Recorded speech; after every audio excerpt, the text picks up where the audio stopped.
Dr. Ram, I think we can start. 1 minute, I am making it on YouTube live. 1 second.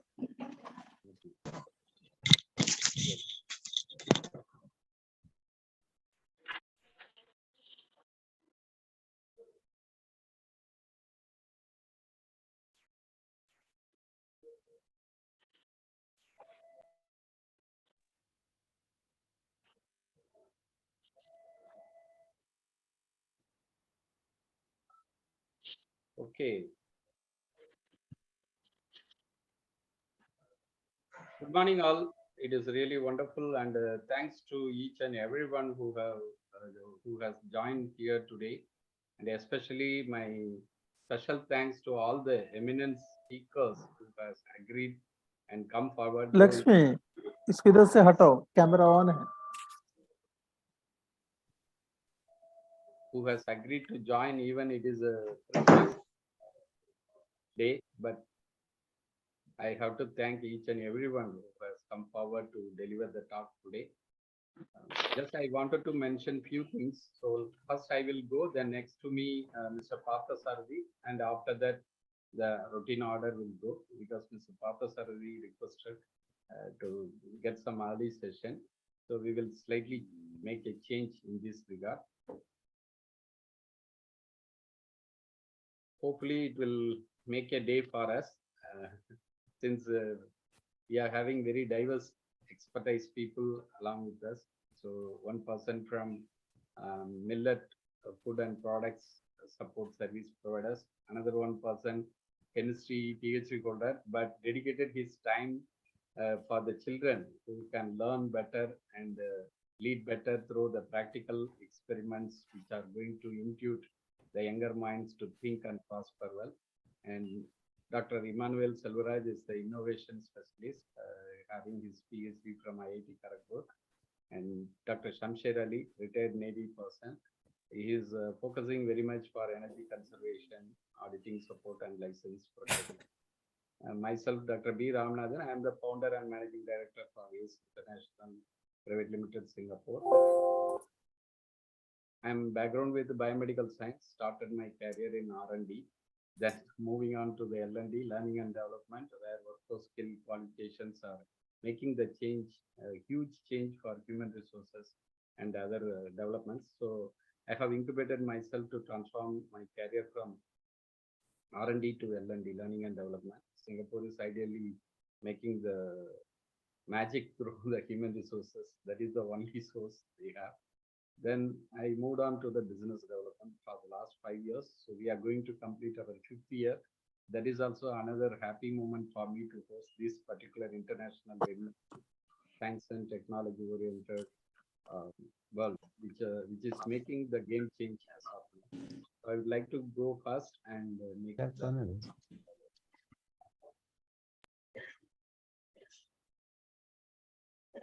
Dr. Ramanathan, can you have the sound a bit? No sound at all. Okay. Sound is very low.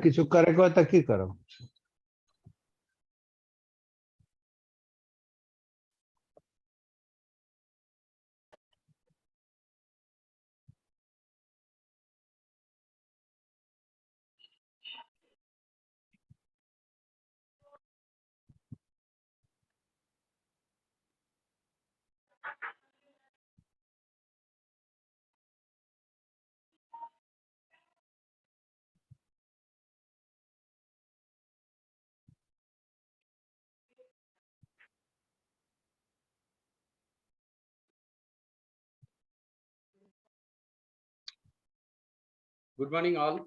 As I mentioned myself, Dr. B. Ramanathan, I am the founder and managing director for ACE International Private Limited. ACE defines for aspiring community for excellence. And we are globalized in mindset as well as the functionality what we wanted to endorse for the day-to-day activities. So Sci-Tech is the abbreviation for science and technology. It is as of now the game changer. Everybody can accept in this regard. Because of the nature, because of the condition, because of the situation, we are all focusing our betterment and our lifestyle. These are all the things that are making the value for us, the quality for us. and then the empowerment for us. So we must need to focus very well for this science and technology oriented ways. How do we able to equip well, empower well? The game changer means it is making the reality for us. How do we engage our day-to-day activities? Research and development, there are so many activities are going on. These two papers I have read and I got some idea. That's why today I wanted to make a glimpse about the game changer. We can able to follow so many reviews, articles which are coming every day with refereed journals and the community who are sharing through the talk session or conference, workshops, and so on. Game changer, according to the current scenario, we can explore the possibilities, we can able to disrupt the technologies, can inspire the people to think a lot for that, we can able to impact the society. How do we create the mindset who can able to cope up well, who can able to contribute well, and who can able to engage certain kind of activities through the game changing platform. Because of the enablement and the explorations, we must need to think and prosper well. This is the global goal set, sustainable development goal sets prescribed by United Nations, where we can able to think for the transformation through the innovation policy. Truly, whether we are transforming our world with the science and technology and innovation, that is the game changer to play the biggest role for all these 17 elements of the sustainable development goals. We can able to focus for the new generation technology as of now, smart city development, because Singapore is a smart nation. They achieved the goal sets as a developed country among the Asia region, especially Asian region. We can able to think how do they able to build the smart nation environment, the infrastructures and other activities. They are incubating and they are engaging a lot of activities through the digitalization, digital environment, or digital equipment. These are all the things are supporting for many things like healthcare system, food and beverage system, tourism and hospitality, urban farming, or environmental management system, ecosystem, and how do they able to plug and play for the logistics and supply chain and so on. Because Singapore is the logistic hub in this region. That is the main source they are getting the income and other aspects to grow in this region. We can use so many tools and technologies. As of now, the STEM education is proposed and it is endorsed for the learning activity for many people. Singapore is ideally preparing the learning and development portals, especially applied learning program, ALP, which are incubating the way how do the youngsters can able to develop their knowledge sources and other aspects. Excuse me, please mute yourself. Artificial intelligence, cyber security, automated equipment, Internet of Things, machine learning, e-commerce platforms, because now everywhere the e-commerce is the solution for providing online sources for the people to buy and enjoy their life. During this Christmas holiday also, the people, they are having their gifts and exchange their values.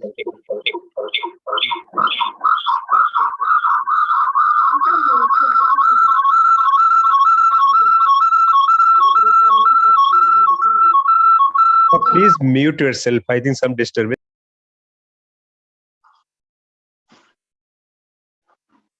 Okay, sorry. So the Bitcoin cryptocurrency is going to prosper on its way, but the regulations, compliance, every country, they wanted to keep it controlled under the compliance and regulations as well as the lawfully controlled environment. Game changer is making the way to prosper well, as I already mentioned, in business environment, the vehicles which are getting automated, non-manned vehicles also, automated vehicles also coming to play a big role in coming days.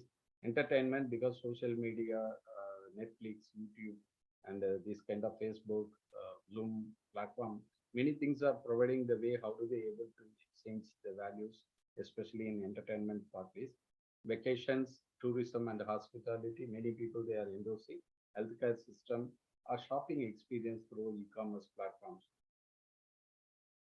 We can think whether the game changers are the change makers, because when we are making the change in the environment, automatically it is going to grow and engage the activities in a bigger role.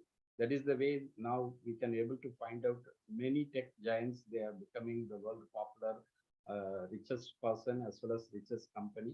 They can able to change many things in the coming days. Data science also playing a big role, especially infocom technologies. And we can able to think the education system, online education during the COVID time, we could able to see the changes in the COVID time, offline to online education. Many people still they are following in the integrated manner where and whenever it is possible. Game changer is giving the solution for many people, especially based on the science and technology kind of concepts. In future, the sports activity also going to become a huge change. As of now, many people they are playing online gaming rather than going to play in the ground in a physical manner. So these are all the additional values we must need to focus. There are many ways the information and communication technologies, especially it is the backbone support for the people who can able to use the emerging technology in many different disciplines like health and wellness, medical devices and imaging, advanced manufacturing and automation, energy and utilities, chemicals and advanced chemical material to formulate, microelectronics, sensors, environment, sustainability and development. We could able to change through the game changing environment when using the things which are applicable, which are quite possible for us to adapt ecosystem in the engineering. Now zero energy conservation or zero waste mechanisms we are thinking. So net zero is the policy. How do we able to equip for that kind of activities and preserve the ocean life, especially the water resources, which are very, very important for us. This is the example I wanted to mention. Sci-Tech, the PhD students, they developed these thermal motors used startup kind of things. They can able to change the freeze drying technology. That is the new game change in coming near future, because it is going to save energy, going to provide better applications for the people in controlling the temperature. There is another way, the automated vehicles which are getting into the ground. Maybe it is not for the passengers to travel well, but also for the battles. The army people, they don't send the manual army towards the environment, but the vehicle can go and fulfill the requirement for the desirable way. That is the way the soldiers are getting protected when the condition is very serious time. So we can able to think the alternative way, how do we able to plug and play the game changing environment for us. Genetic revolution, that is also because the human genome project already finished. There are a lot of ideologies and procurements they have sourced out from this human genome project.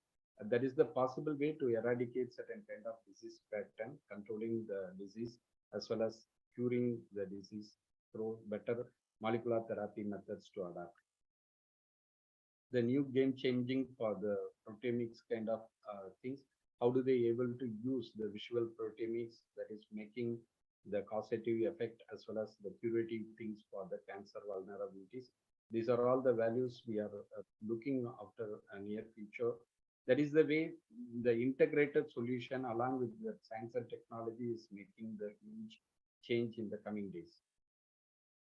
The medical apps, without apps now we cannot able to live comfortably, because many internet things and other sources are app mediated kind of pathways we are equipping.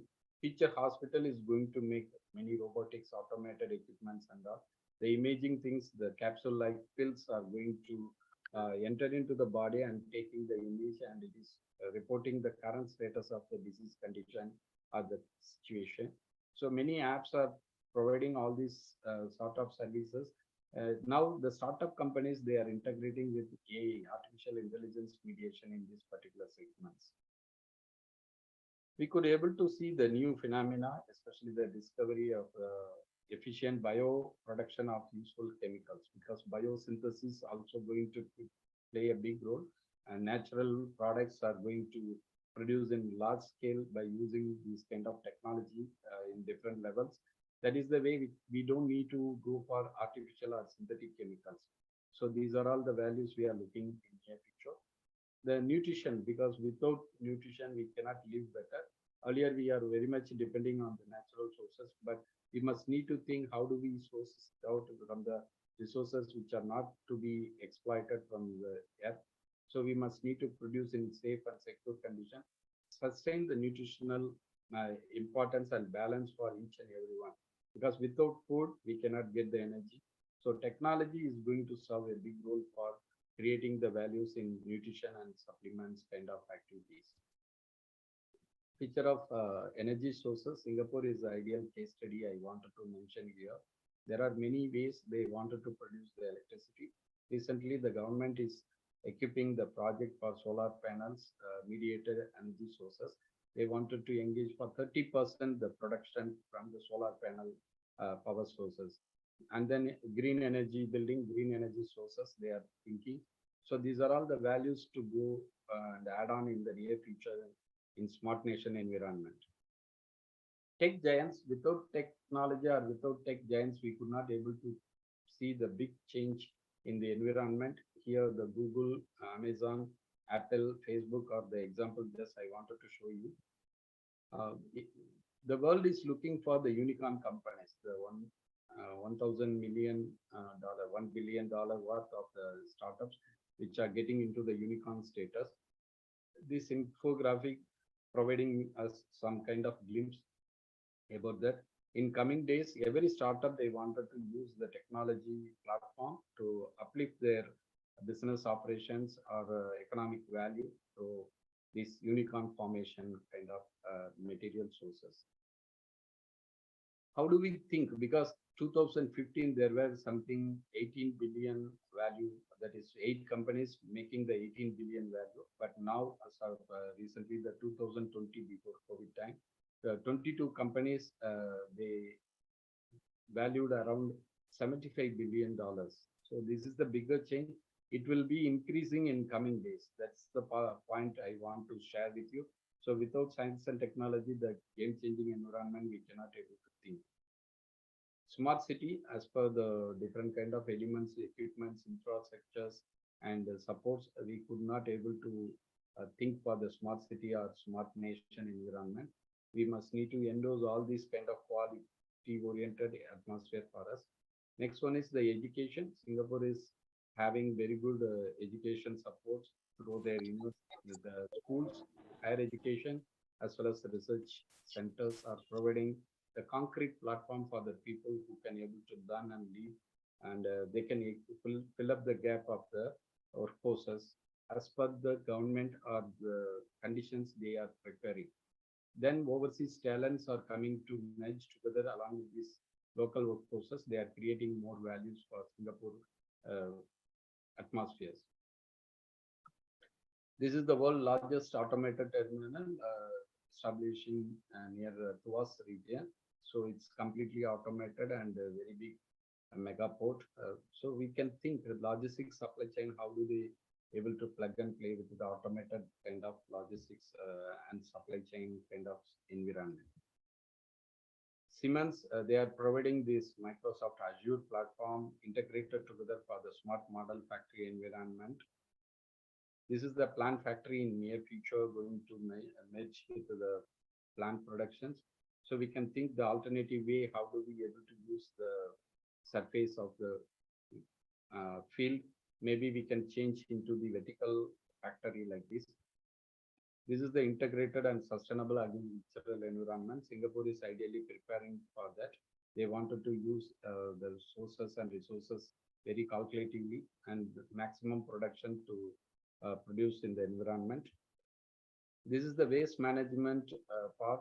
Singapore is ideally very clean, safe, secure, hygienic practices they are ensuring. So every waste is incinerated and deposited with this man-made island, Semaku, where they are using the solar panels to produce power sources for the country. Singapore Center for 3D Printing, this is also the new technology going to merge together for creating more concrete molds as well as other printing materials. So recently they established a lot in different fields of experiences, not only for this kind of concrete or metal kind of printing, also in food and beverage sectors. Another one is the mass transportation. Everywhere now the people are thinking for the MRT system. These are all the values going to merge together because it reduces the individual vehicles. The public can use the MRT system very comfortably. So Singapore is ideally creating a platform for the future. Green Energy Research Institute, they are doing this automated vehicle, unmanned vehicle. So in near future, Singapore is going to make it on road. This is the trial environment in NTU. I have traveled unmanned vehicles and bus as well. So we are expecting this in near future. Smart model factory, it is integrated with the different technology like IoT and other sources. We can able to think how do we able to engage our this kind of equipments and other activities through automation kind of. Online sources, the learning platform, especially Udemy, Coursera, LinkedIn platform, they are also a big thing, the game changer in the environment. Lifelong learning or certain kind of learning. Please mute yourself.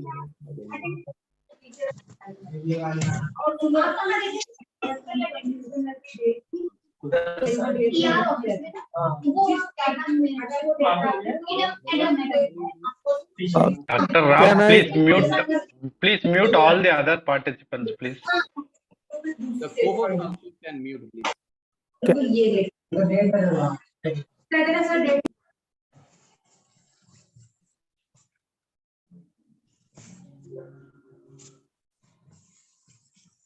So serving the citizens through the business as well as adapting with the technology procurements, it is making the real life style to get the happy moment or happy environment. Smart Nation is ensuring all these activities. So yes, International is involving with many business activities. Along with that, we are providing the consultation, auditing, licensing support, education, training, mentoring, coaching for the companies who require from us. Research and innovation product development for IP-oriented kind of formulations, digital transformational solutions from offline to online kind of environment, these kind of automated equipments and other things. Business management services through our expertise community. They can ensure their values for the company when they wanted to upscale or going to global kind of or procuring some kind of investment for them. Investment and funding supports. Without the funding supports, we cannot operate the good business. We could able to think and prosper well through these funding sources. Career advice support for the team who are working in the company level or making the change in the regional or global level. Product sourcing and material sourcing, we are supporting for that. This is the way the business excellence could be achieved well. We are also supporting capability development programs through the global immersion education tour as well as industrial tour. We could able to provide on-job training, internship training, or merging with the different companies who can able to buy their shares and explore in this region. We can able to support for their business environment. Thank you so much for giving me this opportunity. Hope it is making me to think about the science of technology, how it is making a change in life.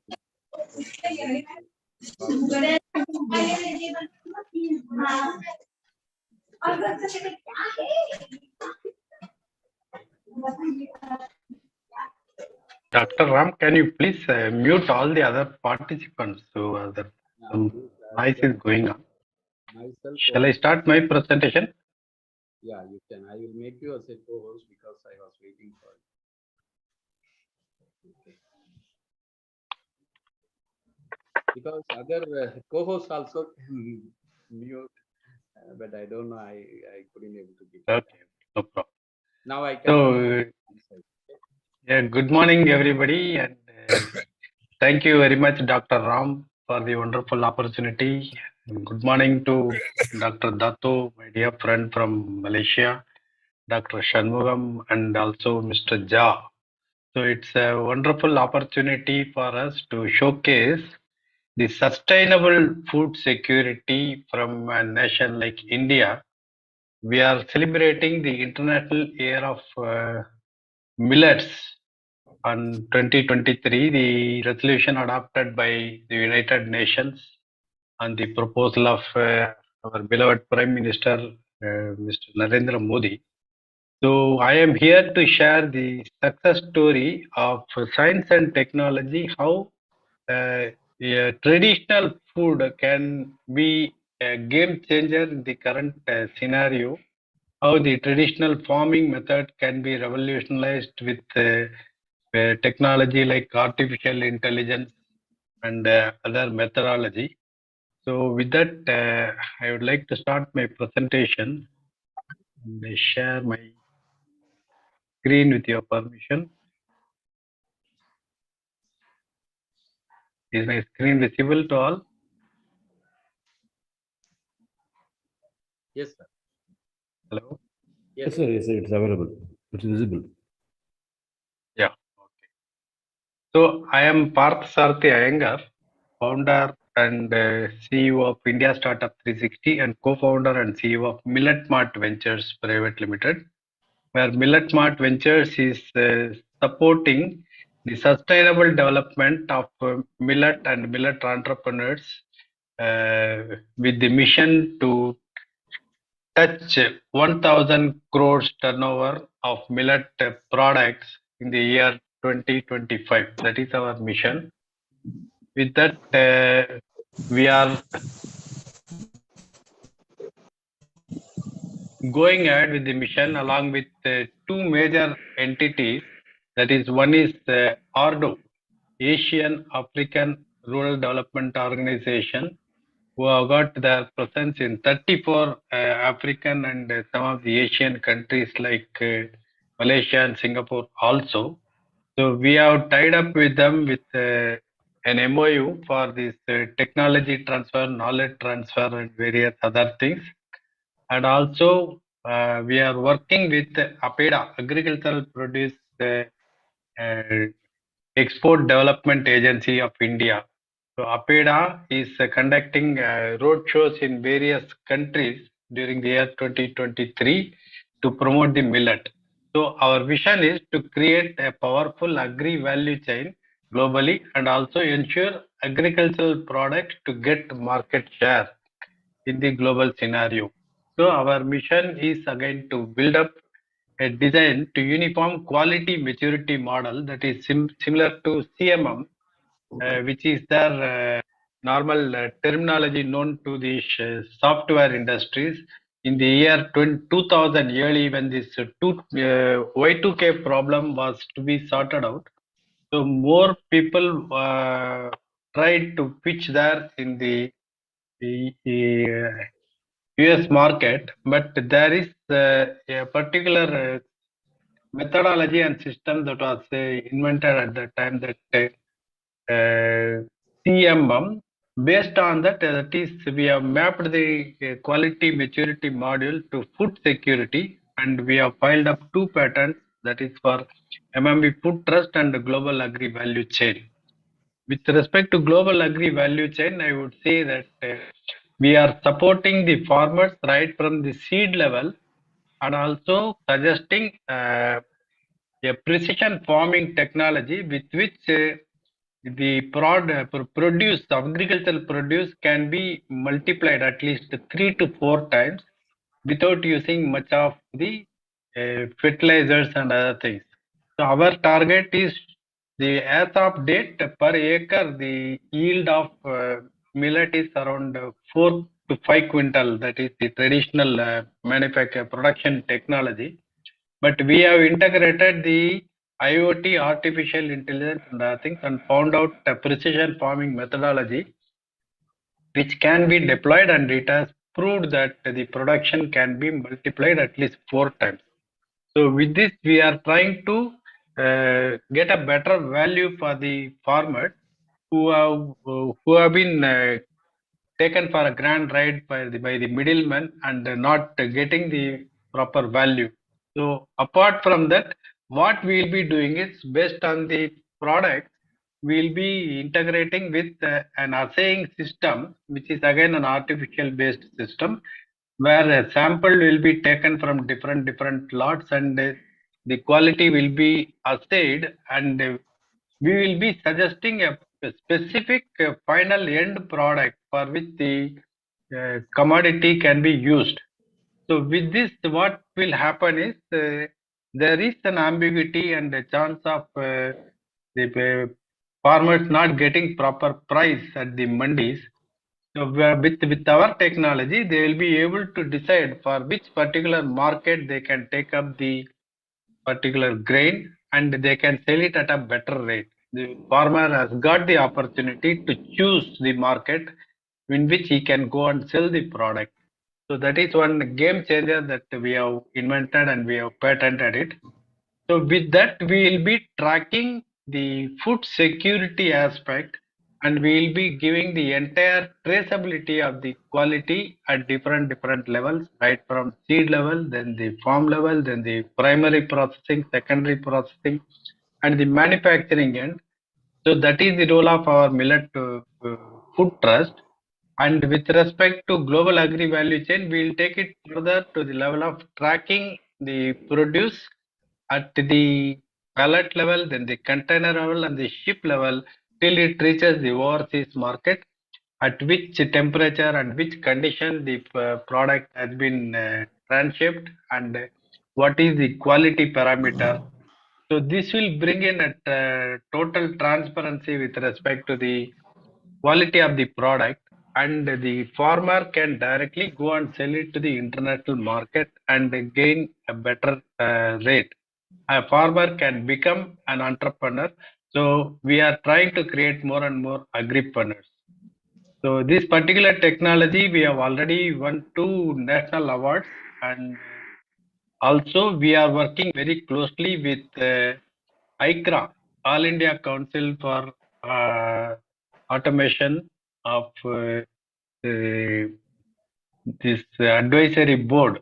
So we are there supporting them and we are helping more and more industries and education institutions also where the technology knowledge can be transferred to them. So that is it.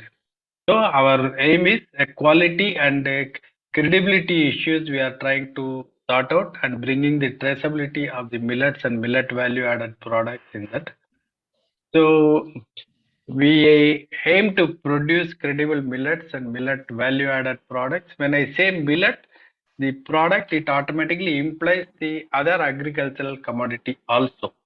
So that is our thing. So our value addition, as I've already told that these 2 patents we have already done and implemented the CMM level 5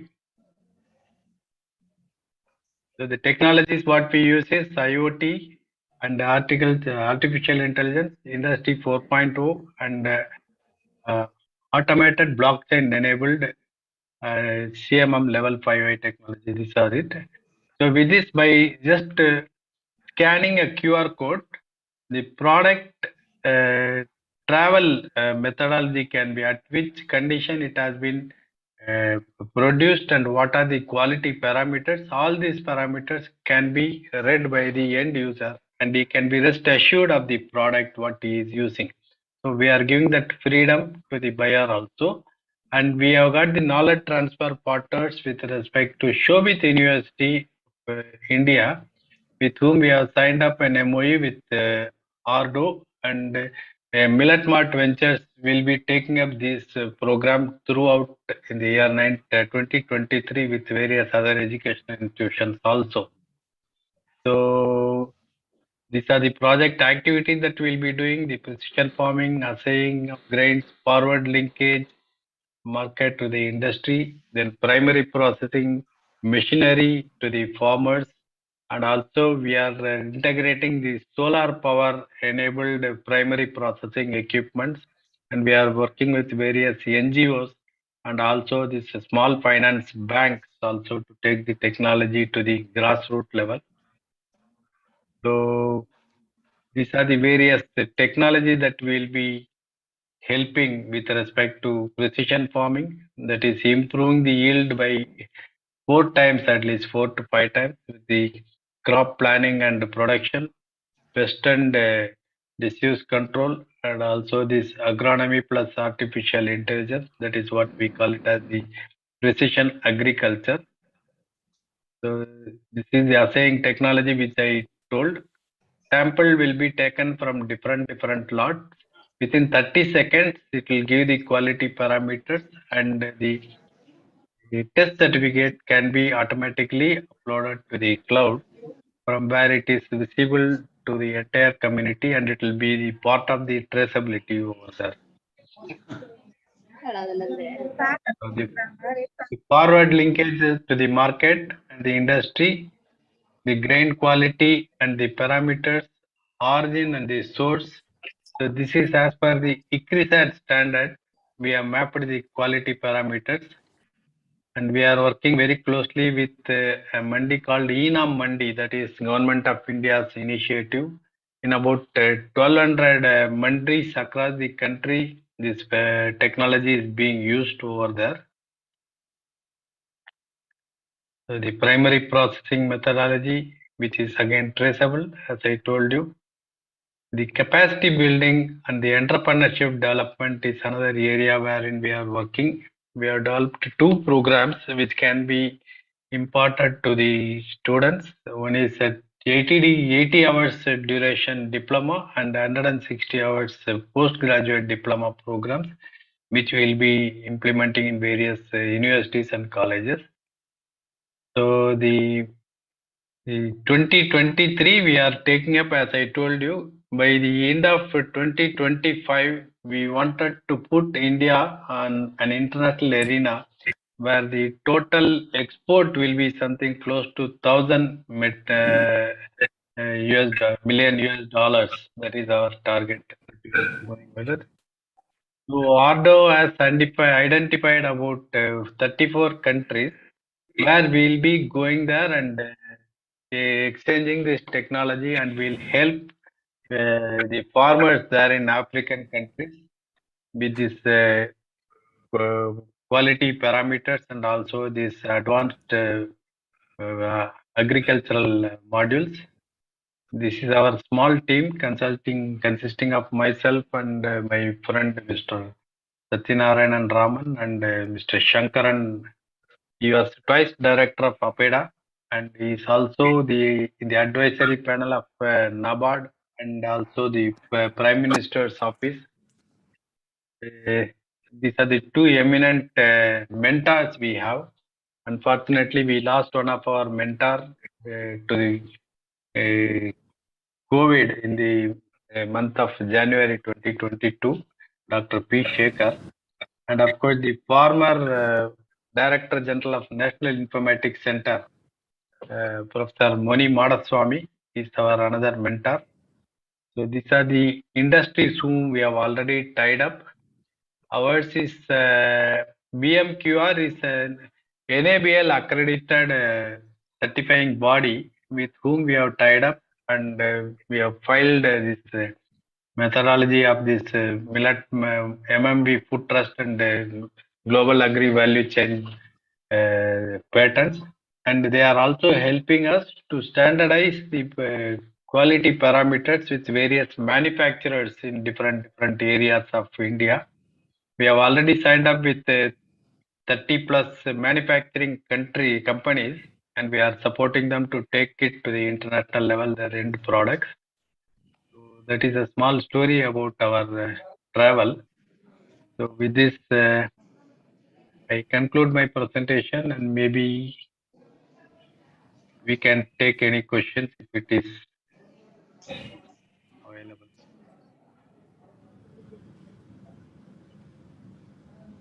Really wonderful, and thanks for coming forward to share the story about the millet and products and how it is going to emerge the economy in the village side.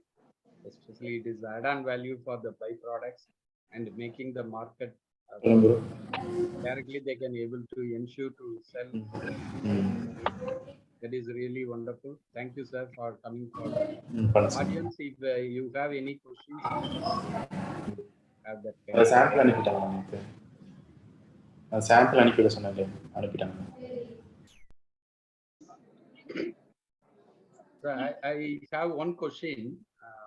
Yes, sir. Because of the infrastructure and the logistics supply chain, especially the cold room and other conditions for the vehicles, because India has a very vast environment.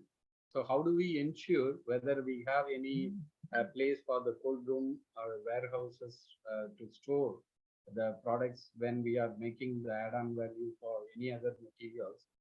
That would be ideally. See, that is the wonderful question that I would say. See, what we are trying to do is in all the states, India has got largely about 28 states and 4 union territories. So, what we are trying to do is we'll find out 30 self-help groups in various districts and we'll form groups. So, we are working very closely with the Rural Development Authority and we'll be getting the funding to provide this precision farming technology and the primary processing units, and also go for a localized storage facility over there. See, basically what happens, as long as the product is stored with a better shelf life, you can definitely command the price. Normally, what happens, these farmers they face odd this weather conditions. In spite of that, once when by the time the harvest time comes, so they don't have that sophisticated methodology or whatever it is. They just put it in the gunny bag and take it to the nearest mandi and try to sell whatever. He cannot bring back the material and save it at his place. So he has to sell it whatever the price he gets on that particular day. So with our precision farming and our artificial intelligence predictive analysis, we can suggest them even the best possible price on any particular day. We'll say your product has got this much of moisture and your storage life is so much. So if you go to the mandi, you will get say let's say 25 rupees price or whatever it is. If you go after 1 week, what will be the price? We'll give them, show them the projected pricing.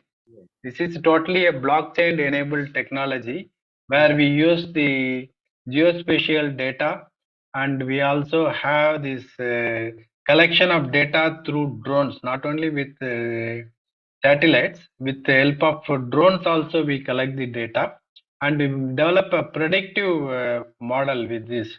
So what all the data that has been gathered? We have gathered almost for 16, 17 years old data we have purchased from the National Informatics Center and other sources. We have invested almost to the tune of 70, 75 lakhs. We have invested only this data capturing mechanism. So with that, we'll be able to precisely come with a solution, and we can give a precision data that if you go to the mandi on this day, this will be your price. If you go to the mandi on this particular day, what will the price?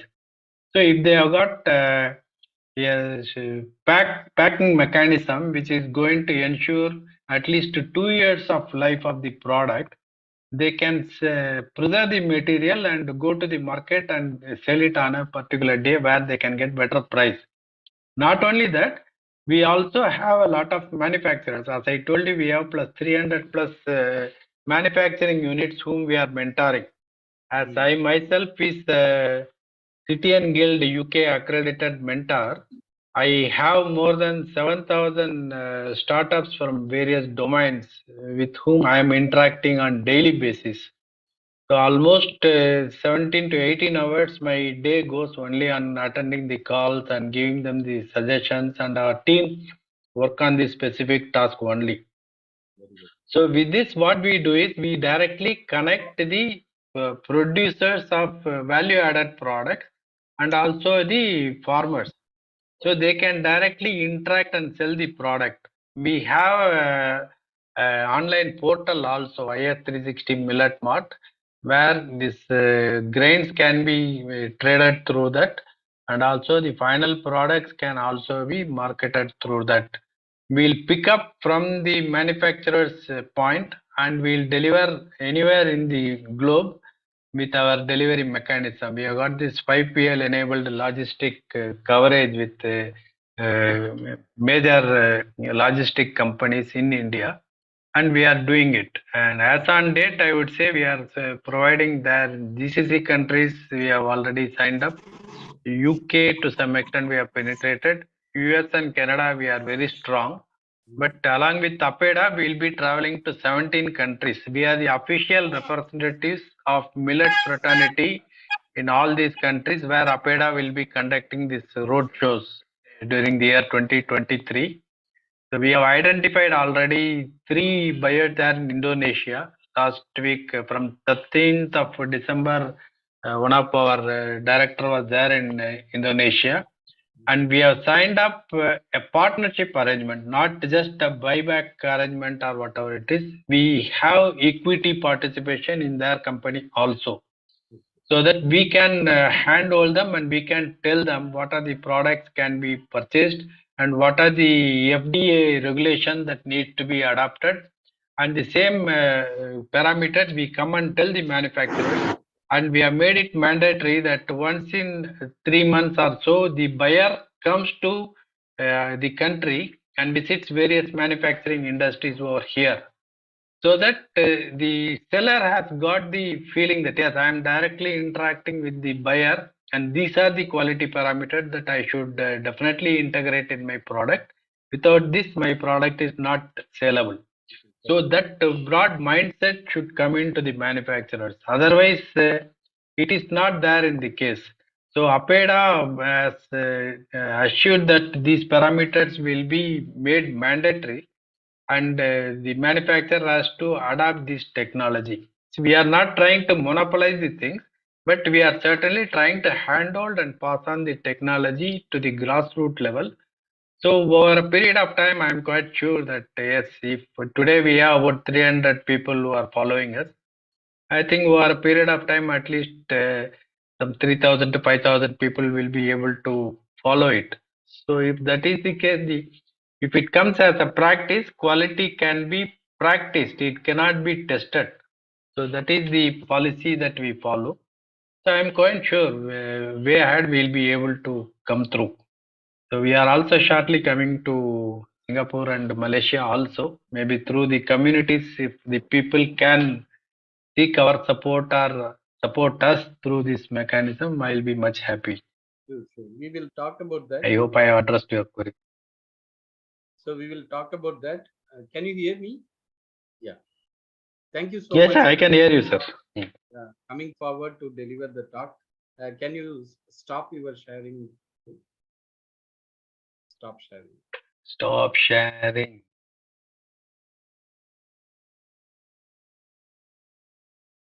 I think I can make you the admin first. That will be the better option. 1 second. Please allow me a second. No, I am the admin. You have to stop share in your computer. Okay. Just make escape button and you can see the stop share. So I have already stopped it. No, still in sharing. 1 second. Maybe you touch on the PowerPoint slides, you can see the control stop share.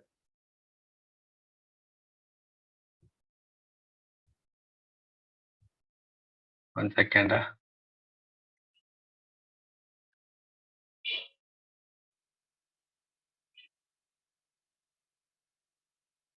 Okay. I done it. Thank you so much, and we are very happy to hear from you, and you are doing a great job. We are exploring the possibilities along with the producers and manufacturers of millet-based products, and it is a huge economy value as well as sources for us in the ground soil, people who can able to explore in the global sector. And we will talk in future and how do we able to engage our activities together along with other eminent personalities. Somebody has asked for your website. Maybe you can share in the chat box as well. So now I'll type it. I'll type it. Now I want to. I'll type it in the chat box. Yeah, please go ahead, sir. Thank you. Thank you. So now the time we are moving for the next eminent speaker, Mr. Dr. C. Shanmugam. He graduated from Anna University in the field of chemistry, but he started his career as an employee in Indian Overseas Bank. Later, he found his passion and his way of future contribution for the society, And he is very passionate in education, technology, research-oriented aspects. Then I was speaking to him, I could able to see his mindset and the firing attitude, what he wanted to do the great job for especially the community through the science and technology oriented kind of way. And he formulated charity Center for Science Promotion and Research, CSPR in Chennai. He is the managing trustee of this particular organization. They are really engaging the crucial role and commitments for the community, how to build the young minds, especially in the schools and higher level institutions, where they wanted to provide certain way of connections for experiments based kind of learning. That is very much important because experiential learning is the kind of way the people can touch and feel on their own and they can experience what they learn. So this is the wonderful thing. So he is willing to talk today. I have to thank him for coming forward to share his views and the focus what he wanted to achieve for the community. Today his topic is science through experiments. Really wonderful, and we wanted to welcome on behalf of the audience Dr. C. Shanmugam. Thanks for your day to spend with us. Over to Dr. C. Shanmugam. Roger. Thank you, Dr. Ramanathan, and you have given a very nice introduction about me and my background. Thank you, sir. Thank you. 1 minute. Let me share the screen.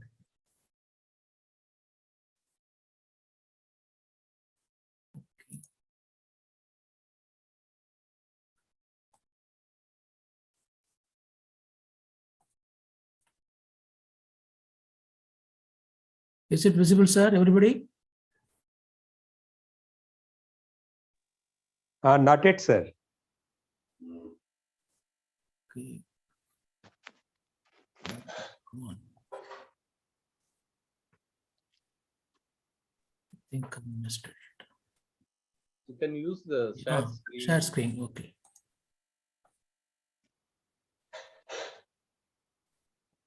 Has failed to start. Okay. Is it okay now? Yeah. Yes, sir. Now you can see. Okay. Thank you. You can go with the presentation. Right. So, pleasant good morning to everybody here, the eminent speakers and the participants. And thanks once again to Dr. Ramanathan for the nice introduction about my background. And before I begin my speech, I would like to offer my humble pranams to my schoolmaster, Mr. Venkatesha, because he was instrumental in shaping my career. I derived a lot of passion towards science because of his style of teaching. So, actually, I was a bank employee. I was working in Indian Overseas Bank for about 22 years. And because of my interest in science, I opted voluntary retirement.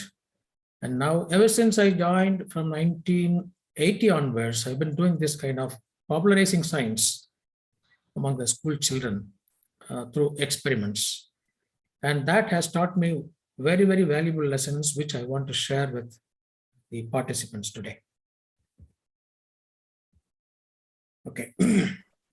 There are varieties of definitions for science, and there is one definition which I have coined, which is science is a systematic study of the style of functioning of Mother Nature.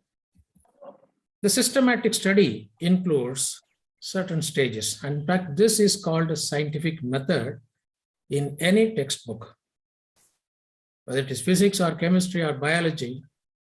If you open the textbook, invariably the first chapter will be on an introduction to science, scientific method, etc.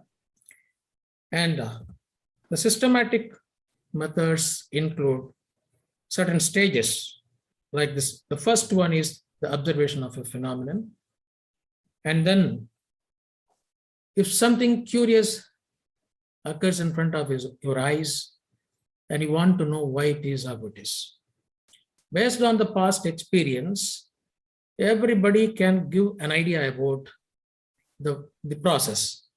So that stage it is called an hypothesis. Framing an hypothesis is the second stage. Observation of the phenomenon is the first one. Framing an hypothesis, some sort of an explanation. It may be correct, it may not be correct also. That is the second stage. And then testing the hypothesis by experimentation forms the third stage, because so everybody has the right to offer a sort of explanation. We don't know which one is really correct. So the best way to find out the correct one from all other hypotheses is to subject all these things into an experiment. So testing the hypothesis by experimentation forms the third step, and then analyzing the results obtained, and finally checking whether the results match with the hypothesis. I have given in a brief way the entire procedure called a scientific method. So therefore, experimentation or the demonstration plays an integral part of any scientific investigation. Teachers really can make demonstrations a part of their classroom lectures. Demonstrations really help generate a lot of interest among the students, which I have seen personally in my demonstrations. So there is a beautiful quote. Wonderful are the capacities of experiments to lead us into various departments of knowledge. And this was said by the famous scientist Michael Faraday. This aptly describes the importance of experiments.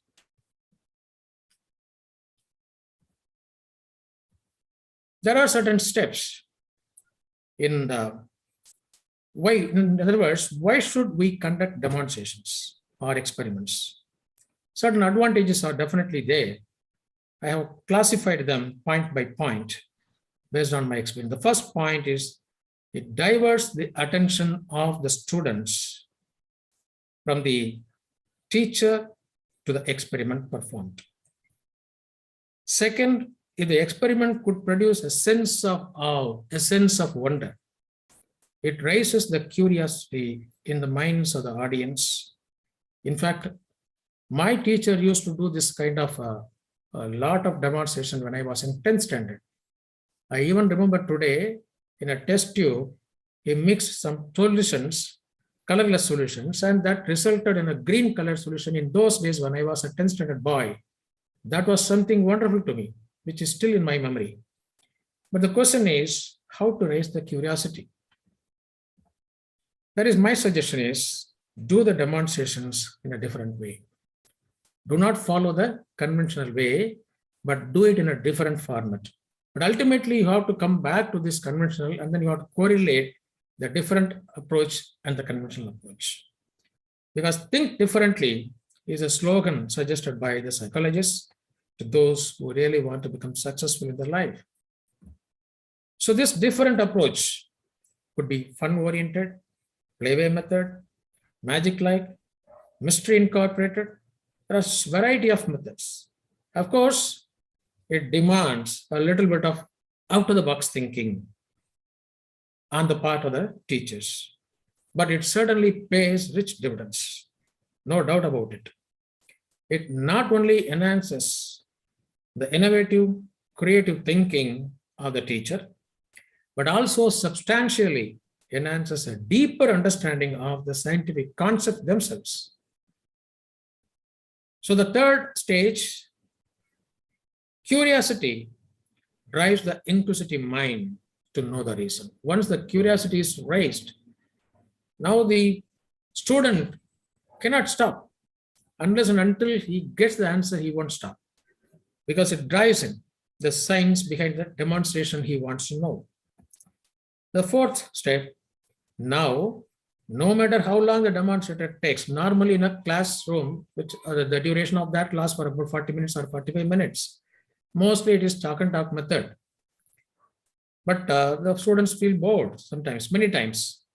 But this method, raising the curiosity in the minds of the students, now even if you prolong it for 2 hours or 3 hours, he will patiently wait because he has to know the answer.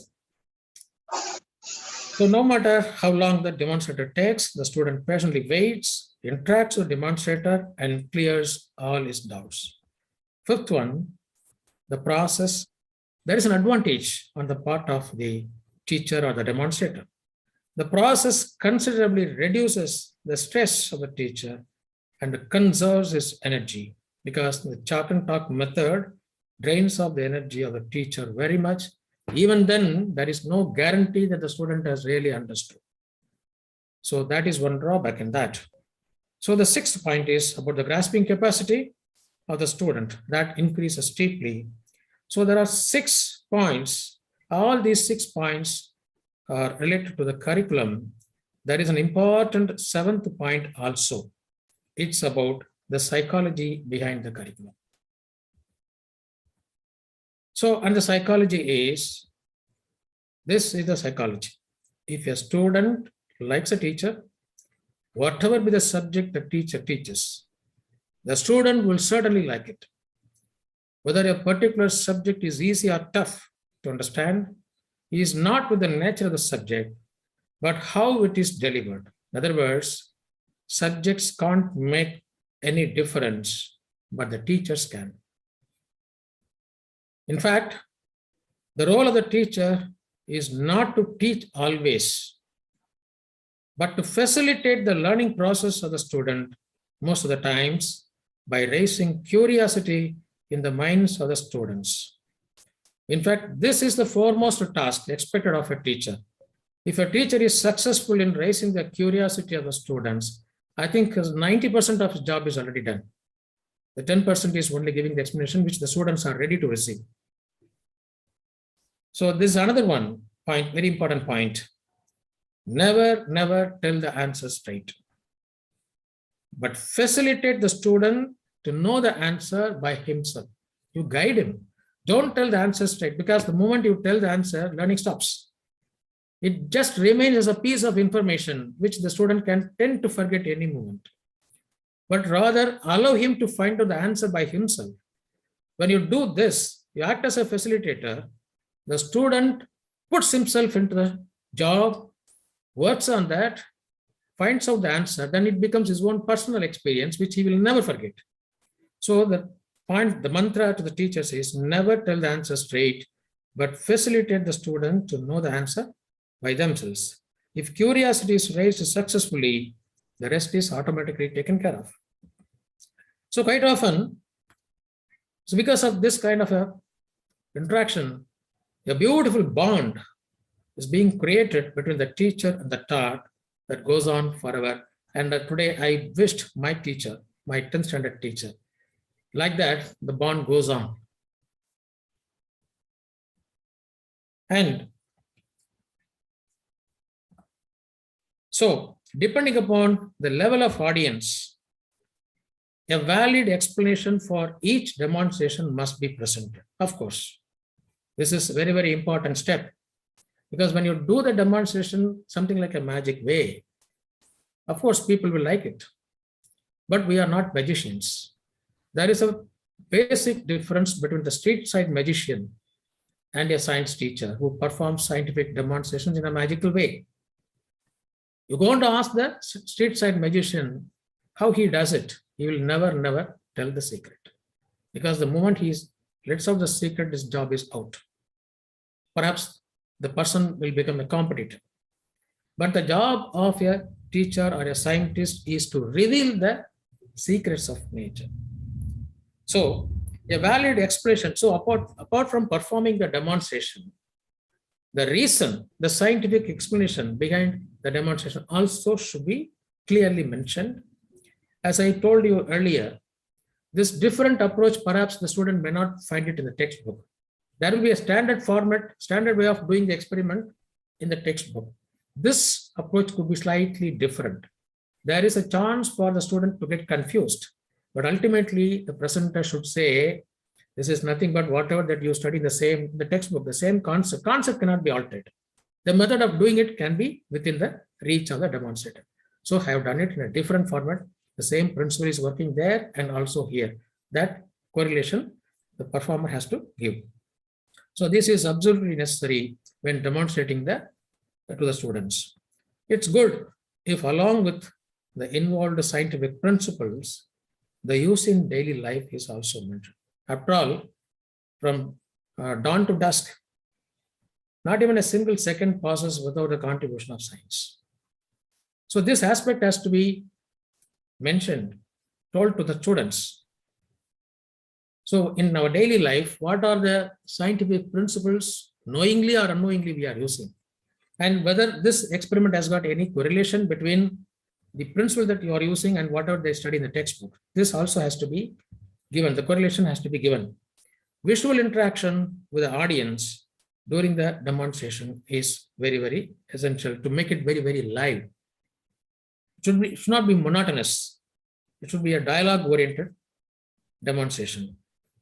So during a demonstration session, some appropriate, interesting stories may be told, which can link and highlight the demonstrations.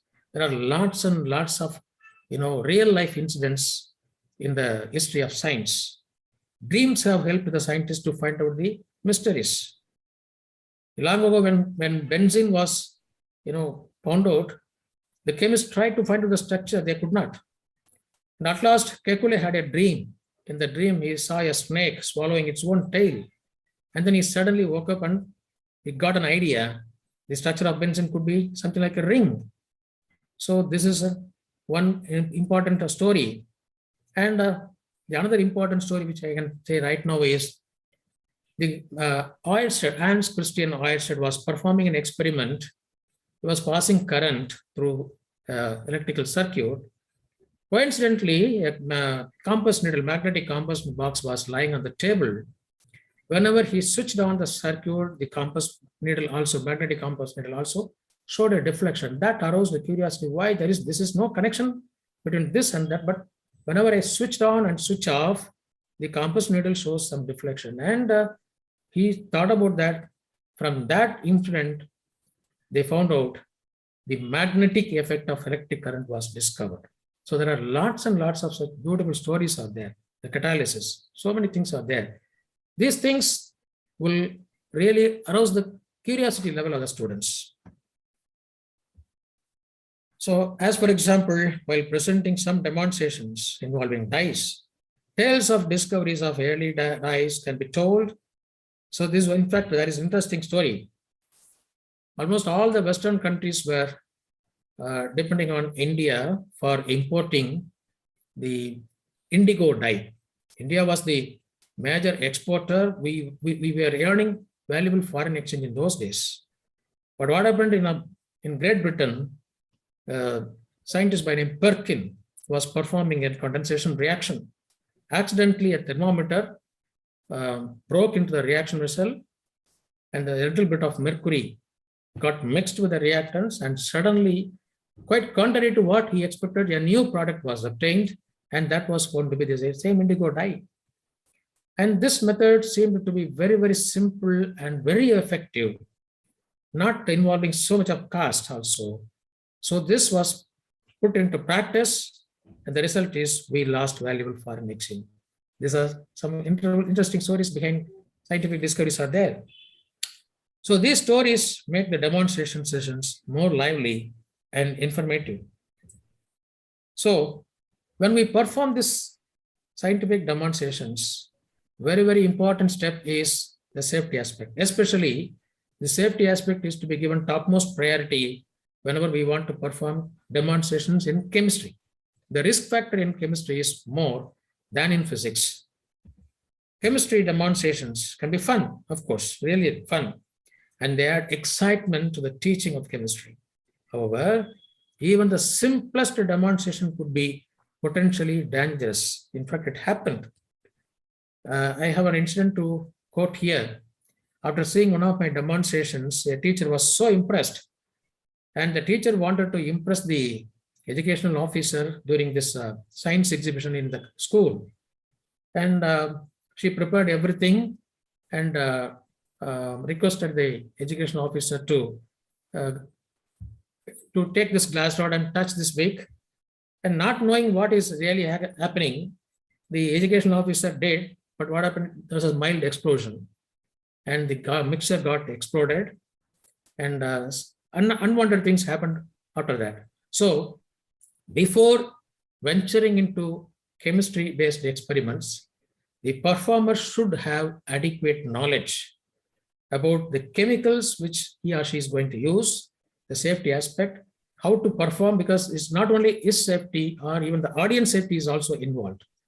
So this is very, very important. That's why I said even the simplest demonstration could be potentially dangerous when performed by someone lacking the manipulative skills and knowledge of chemistry necessary to understand the reactions involved. And this risk factor is slightly more in chemistry, not that much in physics-based experiments.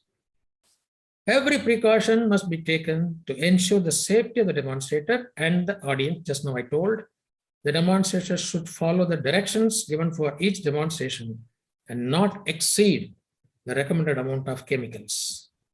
Science has to be learned. It cannot be taught. This has already been mentioned. The teacher has to act as facilitator, as a guide. Ultimately, the learning has to take place within the minds of the students. So the teachers can serve only as guides and help students to learn science on their own. And what is more important is science can be learned not only through textbooks, but by directly observing nature. In fact, the whole universe is the laboratory for a student who got so much of inspiration towards science. So nature is the best educator. Every now and then, nature is giving lessons, but we focus our attention only to the textbooks, curriculum. So asking questions and trying experiments with their own hands, of course, under the supervision of the teacher. So the curiosity level is really needed. It forms the greatest asset of all the children. It should be encouraged, properly guided, rather than suppressed. Unfortunately, sometimes even a little kid asks some question. It is very difficult to answer the questions raised by little kids. We cannot even think whether questions can be asked of this way. So such questions they often asked. Patiently, we have to, even if we don't know the answer, nothing wrong in accepting it. Tell them, I'll find out the answer and tell you later. Nothing wrong in accepting our ignorance. So if such curiosity, we have to encourage, and it should be properly guided rather than suppressed, as this is what elders often do. See, here is one example. The photograph that you are seeing is Dr. Linus Pauling, a famous chemist who got the Nobel Prize for chemistry for his valence bond theory. When Linus Pauling was a schoolboy, in one of the classes, the chemistry master performed a very simple demonstration. Today, perhaps one might view it as, what is this? Is a very simple demonstration. What is the charm in it? Perhaps we can comment today. But for a young boy, that was really wonderful. The experiment is very simple. Take some sugar, add some concentrated sulfuric acid, and very soon the sugar undergoes charring and a black colored pillar rises up from the tube. So it is nothing but carbon. The reaction, the principle, everything is known clearly today. But for a young boy in classroom, Linus Pauling got so much of interest on this experiment, and that was deep lying in his mind, and that prompted him, and later on he became the Nobel laureate in chemistry. So to sum up, Mother Nature has still lots of secrets with her. So what has been discovered so far is only the tip of the iceberg, and there lies beneath the water a mountain yet to be discovered. More and more experiments only can bring out those secrets of nature. To achieve that goal, younger generation need to be trained. Raising the level of curiosity can easily accomplish that. So this is the message which I want to convey to the participants. And I want to thank ACE International Private Limited, especially Dr. Ramanathan, Singapore, for the opportunity given to me. And thanks to all the participants also for your listening. Thank you.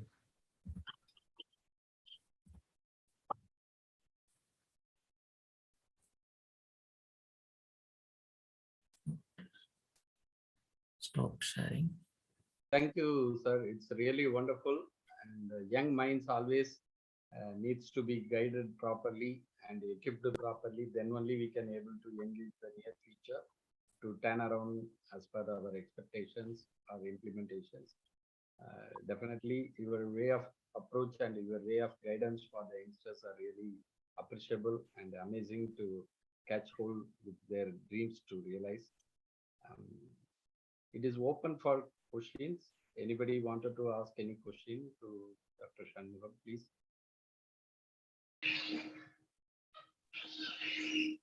Good morning, Dr. Ram and Dr. Shanmugan. This is Hyder Ali, a retired veteran from Indian Navy.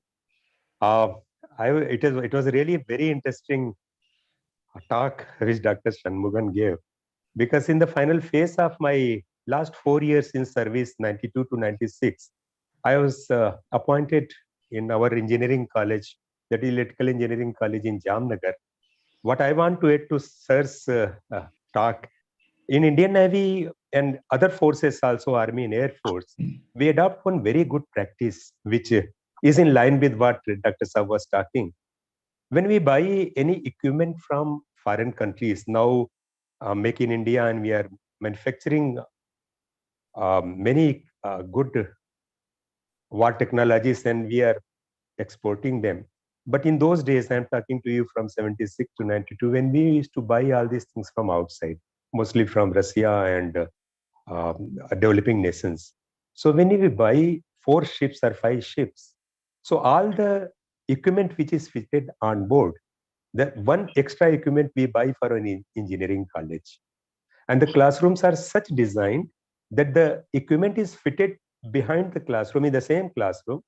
So when we are teaching something to a student, after the lecture is over, chalk and talk that time, because we did not have overhead projectors and all, and this PowerPoint presentation, we used to take them to the equipment itself, open it, and since they were going to be the maintainer on board ship, we used to create the fault in them, and we'll ask them to rectify the fault. And the operators, those who are going to operate, because everything is very crucial in the time of war. One blink of eye and if one aircraft with supermax speed passes over your head and you are not there in the war. So when the final training of the operator is conducted, we blindfold them. Their eyes are closed and they are operating, and by the sense of every button they know, like you see in the aircraft the pilot does. So thank you very much. That demonstration really creates the curiosity.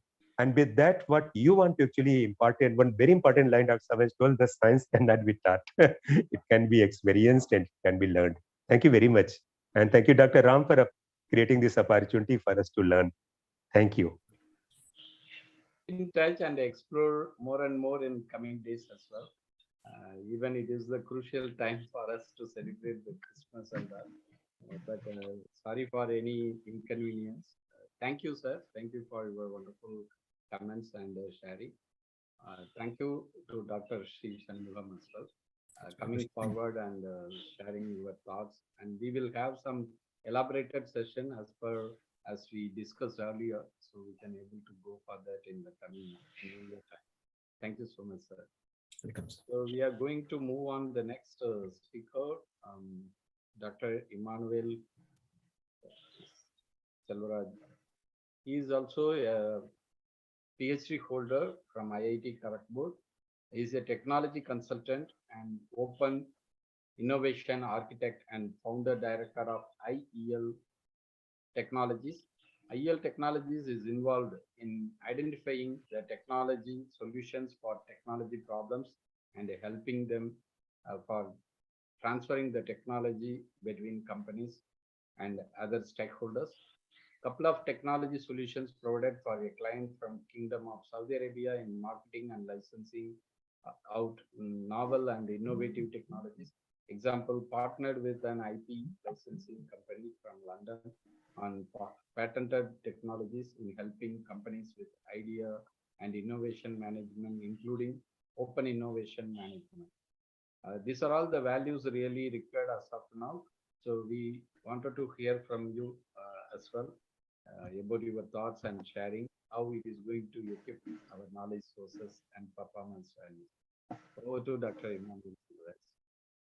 Yeah, Very good morning to everyone. Thanks, Ram, for the introduction and also for getting this platform to share my views and thoughts on on innovation, which is an integral component of technology and science and technology, basically.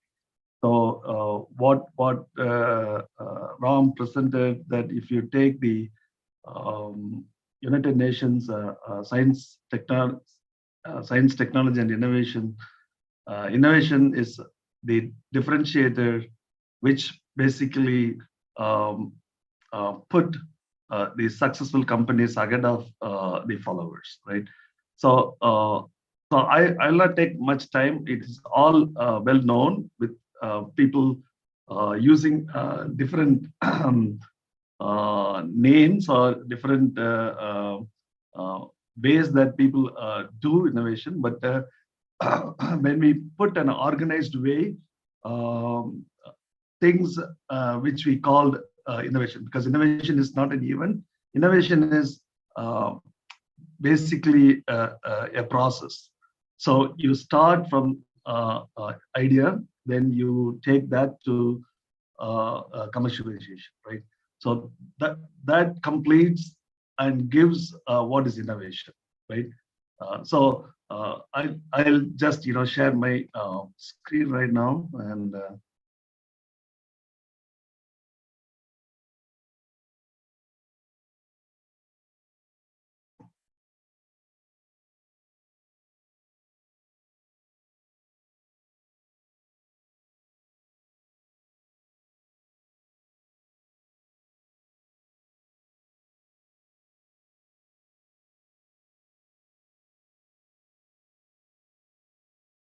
Ram, I'm trying to share, but it is asking who can share. Okay, I should change it all, but okay.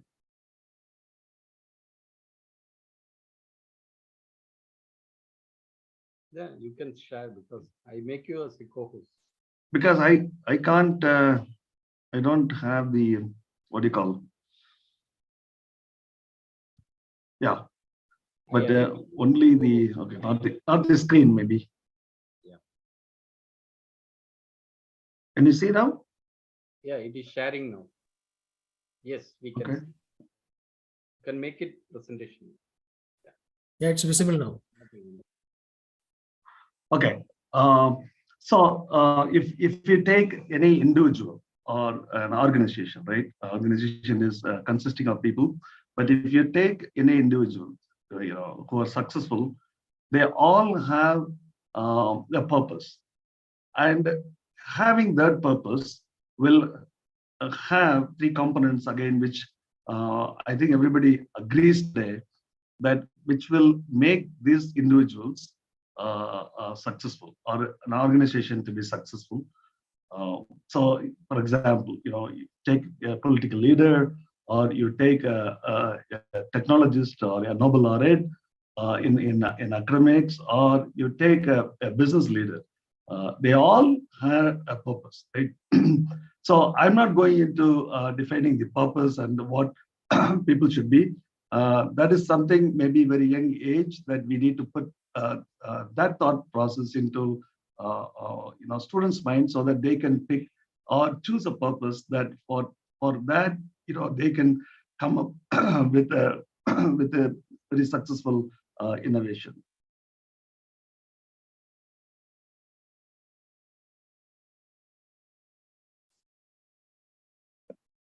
Okay, so individuals, if you take, there are three pillars which, in my opinion, which really make them very much differentiated. One is the technology component. Technology is not well educated and a degree or anything that which is associated with that, right? Even for a skilled labor, right? They have a particular knowledge about something. You take a carpenter, you take a plumber, right? They are good in something, and that is a technology or the knowledge that they can come up with, which will really help them to be successful. right? And the differentiator really is the innovation. What the best way to do it? You can make it better, cheaper, faster. That's what make lives easier for people, right? And could be the first one who comes up with that curious mind with an idea and translate that into a product or a process or a service which helps people, right, in the society. The third component is as an individual that people need to have leadership. So if that three things, right, which make individuals, successful, and we know about, really technology will help people, and the leadership is something or what basically not education or the or academic credentials or qualification, but the values which comes as an like honesty, integrity, how they carry themselves, and the passion, compassion, all that which will come under the leadership. So as I said, any organization you take, it consists of people.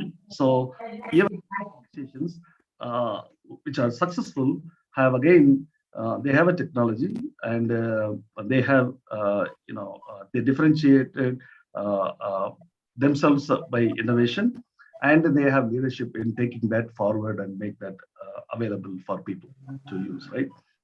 So so what is, if you take organizations, right? Everybody talks about innovation. Yeah. So innovation. Innovation is something which is a very what do you call a fancy word. Everybody wants to really would like to talk about and show that they are all involved in innovation.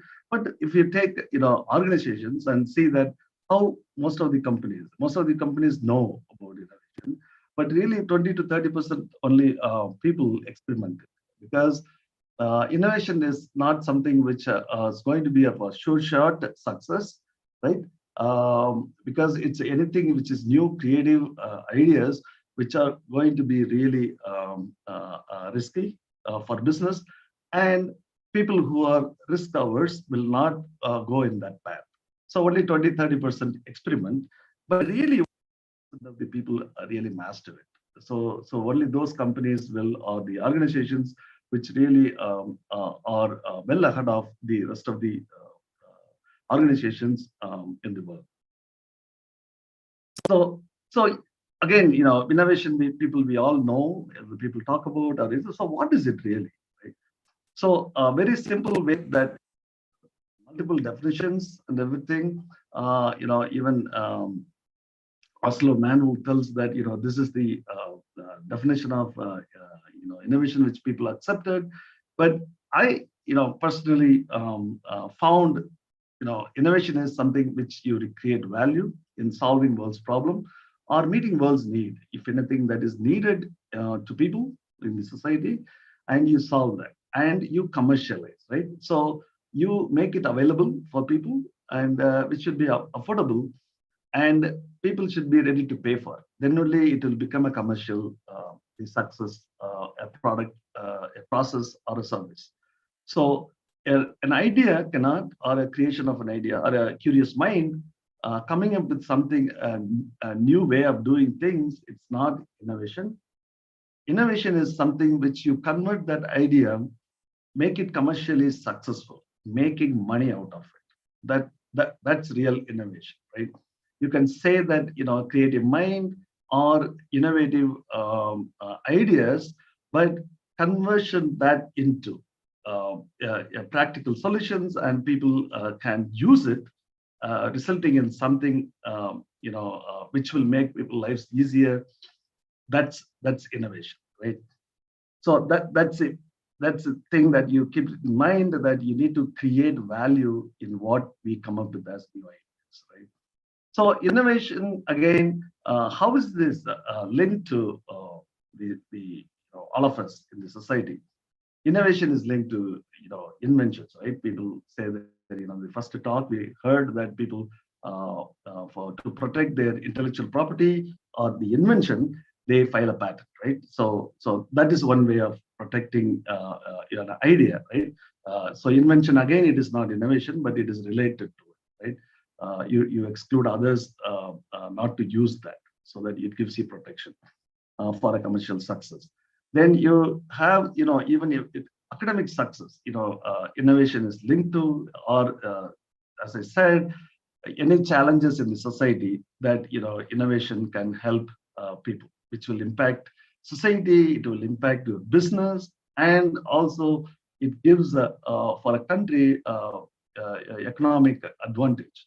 The advanced countries have good products, right? If military-wise or for public health or anything, which will help other companies or other countries to use it. But in that process, the country which come up with these solutions will make money, and which will be rich countries, right? So innovation is what want to just keep it in mind that it is what people want, right? And what they can afford, right? And anything that people will pay for in getting that will impact society. Very good example is you take Apple. So Steve Jobs, he decided that he wanted to be a differentiated guy, anything above and beyond what he has or the society has today in the world. So he came up with the products which are, he comes and tells that this is what you want, and the people really go and buy that, right? It doesn't matter, right? Whether it is $800 or $1,000, people still want to go and get it. When they go and get it, it affects the society. So it becomes a society or societal status, or you have a branding which he created for his product. So that kind of innovation, or you take any healthcare systems, but people come up with a very new technology which are really going to affect, and they are going to be the market leaders, right? So it really has to have an impact on that. This is just to differentiate that what is creativity and innovation. Creativity does not guarantee actual innovation. This is the management guru Peter Drucker said. And you also have lots of many good ideas, but anything that which is not translated to a product, process, or service which will be used by multitudes, it's not going to be. It stops with just a creative idea. And innovation and business are the two things which are in business is very important, is innovation and marketing again. And as Steve Jobs says, if you are an innovator, you are going to be the leader, and the others will follow. You take any products that Apple comes up with, other people follow. In old days, in industrial systems, if we take a General Electric company, anything that they come with, from light bulb to anything that you have in appliances, or anything that they come up with the first product, then everybody else comes, right? And you be the industry leaders for that product. So innovation is very important to business as well. So who are all the stakeholders, or who can impact, or who is impacted by innovation? Almost everybody. If you take an organization, innovation can come from anybody, from your shareholders, and it will help, and from suppliers, from your community, your customers, competitors. Competitors can be good, a link to create innovation, because they come up with new ideas and new products. So that also will, and even your employees, not only from technology organization, but it could be from your finance, and because they know what it is, right? From marketing guys, they know what people want, and from that need, what the society needs, then you can come up with the good ideas, and the team will work on and translate that into a product, process. So this is pretty, very quickly I'll go through. So the types of innovation, we can put that one side a market or a customer need, the other side is the technology. It could be a product or process, right? So if I say that, this is our core business, right? I have a technology and also others have it, right? It is not only me. For example, very basic 100-year-old technologies, right? Making cements, right, for construction, which is very, very, very well known. And only incrementally that you improve upon, maybe process efficiency or your conversion or your energy efficiency, whatever, right? So the core technology is not anything different. So that we call that research and development, which is very incremental, right? The other thing also that it is new for us, but somebody else has it. So I am a follower, right?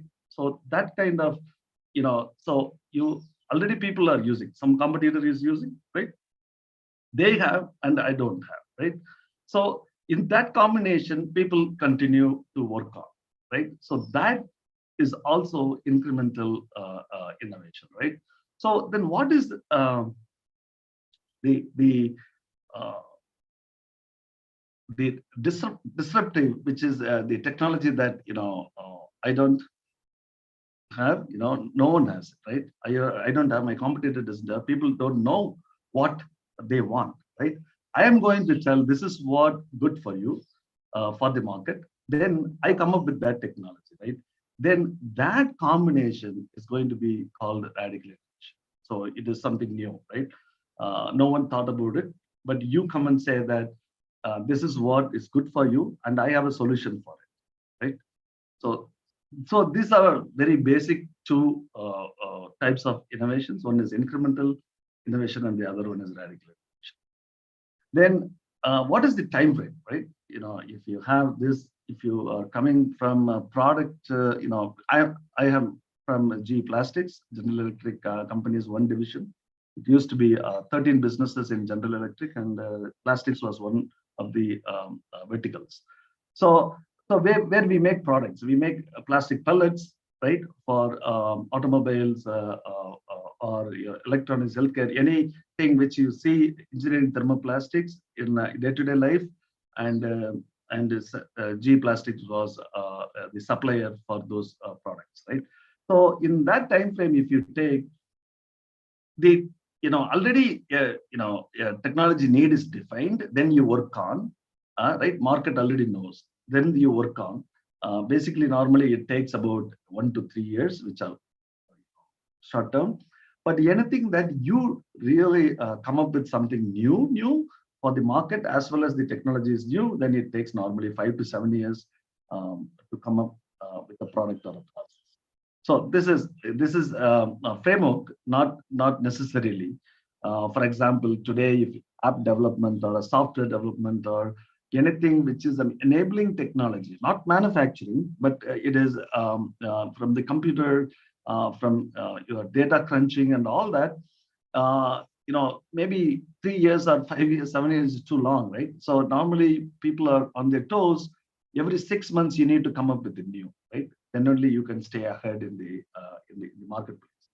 So that brings to the next one. How long innovation that you can enjoy as as a topper, right? It's not that I invented something 10 years back. I wanted to be a leader.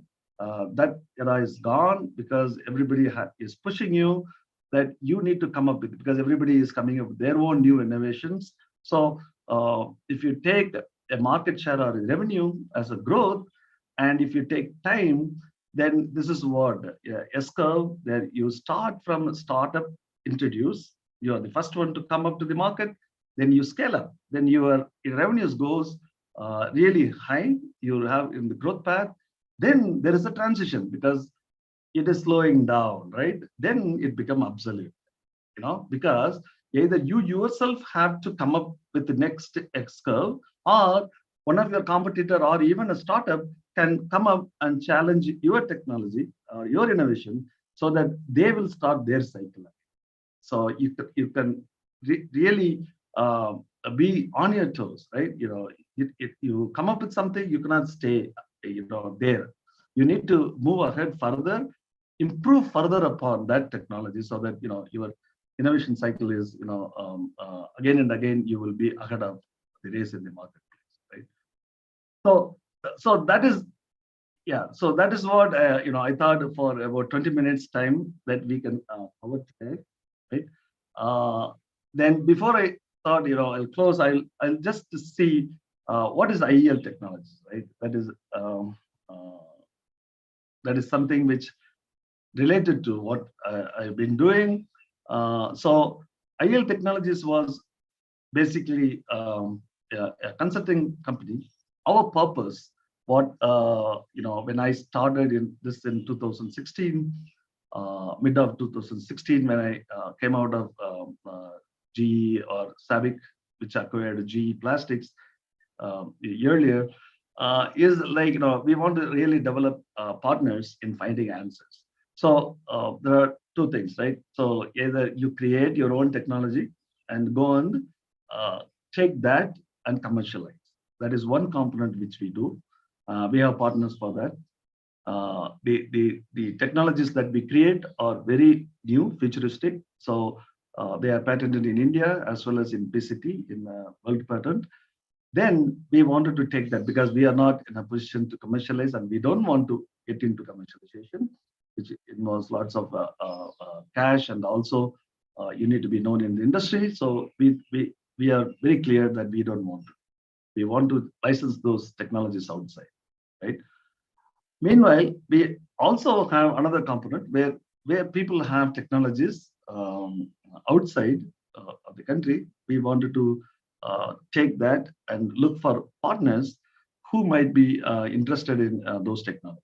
So in two ways, we are creating a bridge or partnership between companies. That is one component. The other component is that we also help anybody who is looking for an opportunity, right? People have technologies that or they have problem statements that we can help them in solving those problems. The third is, if anybody is having a startup, they have an idea, they have a thing, we also try to link those people to investors so that they can get help from outside investors to put their money on, so that they can take their company to the next level, right? So that is the core. But while we do this, it's out of passion. I also do. I go and meet academic institutes, especially for the students, to put innovation in their mind, right? Because it's going to be the differentiator for people. So I give lots of talks and encourage people, motivate them to find a purpose in their academic career, and that purpose can then lead to solving problems. Identify a problem and do creating value. Could be an innovation, right? They could become an entrepreneur. And also for the academic institute, which is very important, is what really will make an idea from their students or faculty members to take really into a successful innovation. So that is something which out of passion we do, and we also have how to manage innovation for small, medium, and large corporates, so that the software can really help them prioritize their projects and take informed decisions on which project they should really fund and which project they should stop or postpone, prioritize basically. And for the business leaders to know at any time, get a dashboard on where and how their company is doing with respect to innovation. Right? So that's what all I have, and I'll be very happy to take any questions. And in future, anybody wants to have an interaction or to invite for any talk to your customers or vendors, I'll be happy to do that. And once again, I thank Ram and all the speakers here, and also the participants who are patiently listen to what I was telling. Thank you. Yeah, really wonderful. Thank you, Dr. Emmanuel. It's a really amazing talk, and you have narrated the innovation, creative thinking, how it is making the concepts and conceptualization into different stakeholding environment like business and other activities, infrastructures, as well as the complements which are providing to the particular intelligent sectors. That is also very important. As of now, we are in the transformation kind of era. Everywhere the things are getting changed and incubating the new things going to emerge in the near future. Really, these are all the values we are creating for the people and providing the support for the needy things. Thank you so much. Is there any questions to Dr. Emmanuel, please? Anybody wants to clarify anything regarding the talk?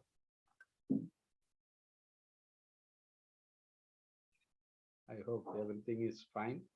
So thank you, Dr. Emmanuel. Thank you. Thanks, everyone. And we will explore all these things with the community and how do we able to engage our activities like training, mentoring, coaching, or guiding for the R&D as well as procuring the funding support. Yeah. And it would be a kind of opportunity. It would be an opportunity for us and holding together. Thank you so much. And we are going to move for the last speaker, but he's also an eminent personality, retired Navy person. Before going to invite him, just I wanted to introduce Dr. Shamsher Ali. He is an ex-Indian naval artificer, having nearly 40 years of hands-on experience in energy conservation, project management, operations and maintenance, sales and marketing, manufacturing and profit center operations. He has worked in India, UK, and the Middle East in the marine, oil and gas sectors. He's having the thought to create the values, especially energy auditing and energy management, energy conservation, energy regulations kind of thing. So it is the need of the time. We have to look into the energy resources which are available for us as well as the future generation. We must need to protect the mother earth with the natural calamities or other artificial deformations we must need to eradicate. So he is going to present today. The talk is sustainable living. So it is integrating everything. So not to take much more time, I'm welcoming behalf of you, Dr. Shamsher Ali, to come and deliver his speech. Thank you, Dr. Ram, for the introduction. Good morning, everybody, and Merry Christmas to all of you. Merry Christmas. I can see more than 50% of the people, those who logged in to join the session, have left. I don't know what is the reason. If it is for our inability, when I say our, it is the organization team, me and Dr. Ram, our inability to keep the time, then our sincere apology. Yes, we failed to keep the time. We have overshoot the time, and to conclude it as early as possible and with the correct message, I will not present, but I will give the message that I wanted to give with some 4 or 5 small stories. Now, before that, let me tell you a little background of this today's program. About a week, 10 days ago, Dr. Ram, Dr. Shanmugam and myself, we were discussing and we were exploring the possibilities that we all come from different background, professional background, educational background. We are having so many years of diversified experience in different fields. How do we come together and as a goodwill gesture to the society, how do we give it back, particularly to the students community and the young professionals, so that they get benefited? And we decided that we should do it absolutely free of cost, so that people, those who are going at this point in time with a lot of distress, a lot of uncertainties, they will be benefited. I don't have to repeat. We all are seeing, if we are not experiencing, all around us, people, those who are middle class and below, are going through a lot of stress, a lot of difficulties. So if we can help them by some means to uplift their life, that is the purpose why we decided. And we decided that we will have a curtain raiser program. In this program, we are going to give the glimpse of what we are going to talk and discuss at a later date. So at a later date, we all will be having our own session on a particular topic for 3 to 4 hours. I'm going to talk at least 3 to 4 hours on a topic which I coined it as sustainable living. And I was thinking that I'll give a glimpse. I will do that by few stories. And when I say few stories, the very word sustainability or sustainable living has become a buzzword at this point in time. Anybody and everybody is talking sustainable living, sustainability. But then my observation, maybe I'm wrong, maybe you might differ it with me, that is okay. We are living in a democratic country. Sustainability and sustainable living are the most misunderstood concept for many people because of lack of actual understanding. And perhaps what Dr. Shanmugam says, the experimental way of learning. It reminds me a story which I heard in my childhood, 5 blind persons describing an elephant. Somebody is catching the tail, thinks that it is a snake. Somebody is catching the leg, thinks it is a pillar. Somebody is touching the belly, thinks it is a stone, and so on and so forth.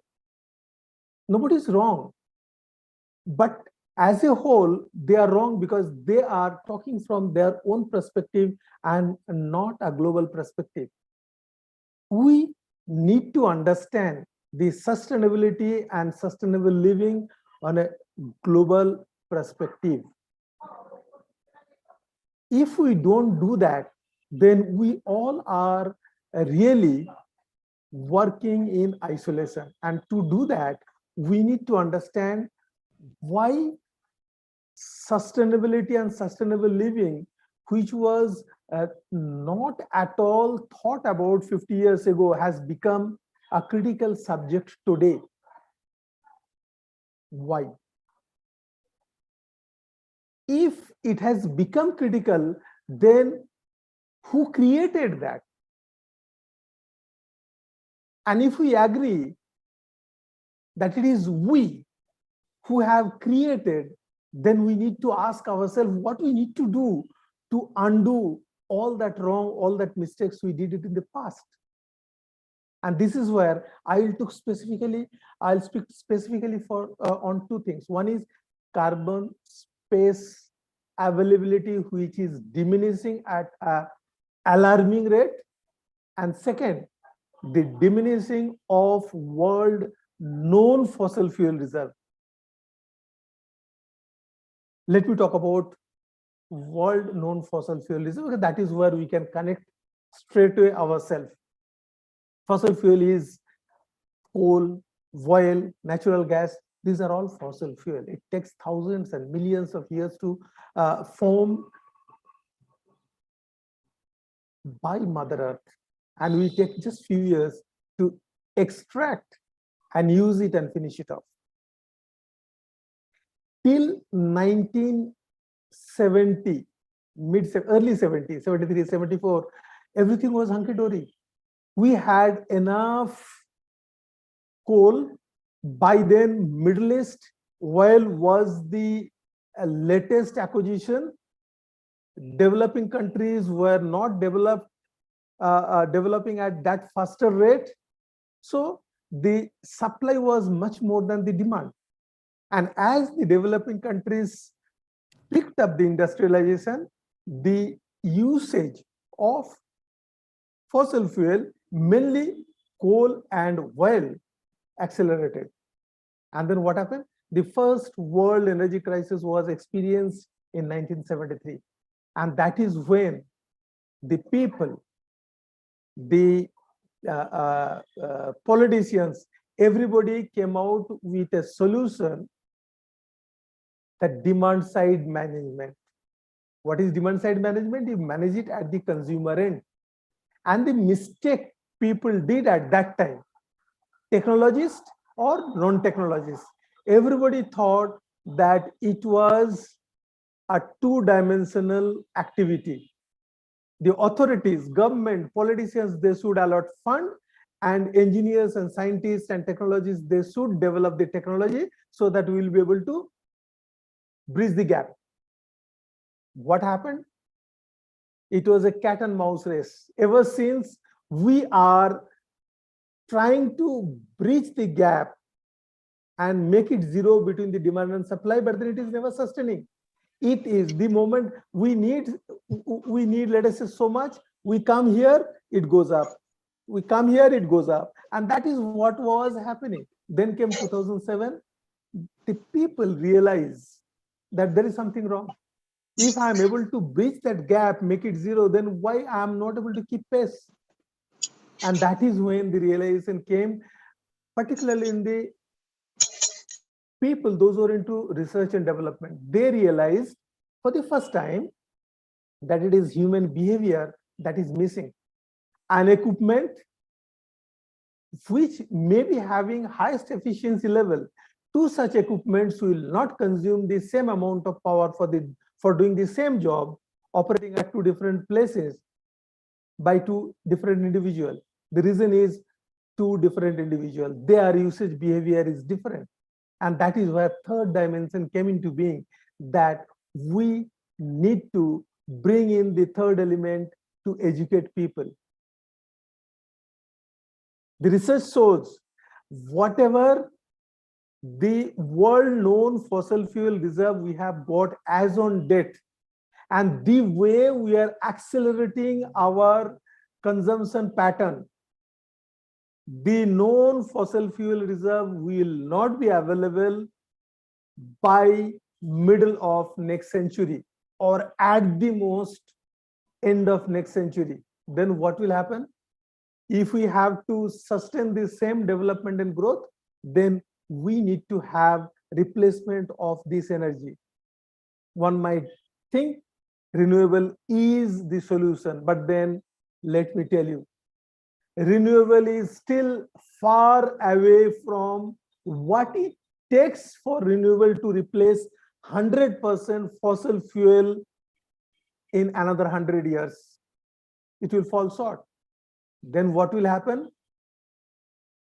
People are talking about green hydrogen energy. Let me tell you, green hydrogen energy in its not even childhood, in embryo, it will take several years to come to that stage. And once it comes to that stage of the normal production, commercialization, then it will take again some more years to be competitive. We do not know what is going to happen by then. One might say we can use nuclear power. Yes, it is a proven technology, but then we do not know if in another 50, 60, 70 years, there will be some political leader somewhere in the globe who will be saying, fine, I have nuclear power. I can use it for other purpose also. Then what do? A sword always hangs over our head. So we need to understand that we need to act at this point in time. The third element, that if we can hold on to as long as possible, so that science and technology people have longer time to find a solution. Otherwise, we will have Mercedes-Benz in our garage and we will be working because there is no gas to drive that car. I leave it at that, because that is the urgency we are talking about around 100 years. But worse than that is carbon space. What is carbon space? Let us say you isolate yourself in your bedroom, make the room completely airtight. Maybe after a few years, you will start feeling difficulty for breathing because you are taking the oxygen and replacing it with the carbon dioxide. So slowly the oxygen level will come down, carbon dioxide level will go up, and you will find difficult to breathe. Exactly what happens in mountain peaks. The mountaineers, they experience. World is a globe. It has got a fixed amount of carbon space availability. Till 1860, 1870, from the day one, the people, generations after generations after generations, they could consume only 40% of carbon space availability. But then after that, the carbon space availability, the filling of that space has accelerated, particularly in last 60, 70 years, where in the name of development, we are burning a lot of fossil fuel in one hand and cutting a lot of trees on the other hand. Trees were our lifesavers, we don't think. And the scientists, researchers, they predict that maybe by end of this century, if we continue to release so much of carbon dioxide into the atmosphere and continue to cut down the trees, then maybe by end of this century, we will start experiencing the same difficulties what mountaineers experience in mountain peak when they climb. That is very dangerous sign. A lot of people will be struggling to survive. Maybe people will be carrying their oxygen cylinder along with them when they go out because they will fall short of breath. And that is the reason we need to learn. We need to learn ourselves. We need to change our behavior to have sustainable living. My research is on energy conservation related to human behavior, where you train the people's energy usage behavior by a tailor-made training. And this does not cost any money, and it has got a potential of huge energy saving. I got more than 20% energy saving in my research on AC application alone. And today we know in commercial space and residential, air conditioning is the biggest consumers, maximum energy we are consuming. And by spending no money, if we can save 20-25%, it is a huge saving. In my letter, maybe a month or 2 months later, when I talk about this, I'll be talking in detail. I will tell what, how of this sustainability aspect. Coming to the crux of the matter, when we talk about sustainability or sustainable living, it should start with conservation, and it should end with, the complete circle should end with you, I, and everybody, all living human beings. Otherwise, God knows when the doomsday will come, but then we will bring the doomsday as faster as possible because of our misuse and abuse of what Mother Nature has given us. Dr. Selvaraj said one aspect of Mother Nature. Gandhi said another aspect of Mother Nature. Gandhiji said, Mother Nature has given us enough for our need, not for our greed. Time has come, friends. We all need to ask ourselves, am I becoming a little more greedy? Am I behaving irresponsibly. When you talk about sustainability, because we are living comfortable, our ancestors, earlier generations, they used accurately, they preserved and saved it for us to enjoy. And what we are doing? We are using it for ourselves without thinking about our future generations. So we need to understand the concept of sustainability and sustainable living.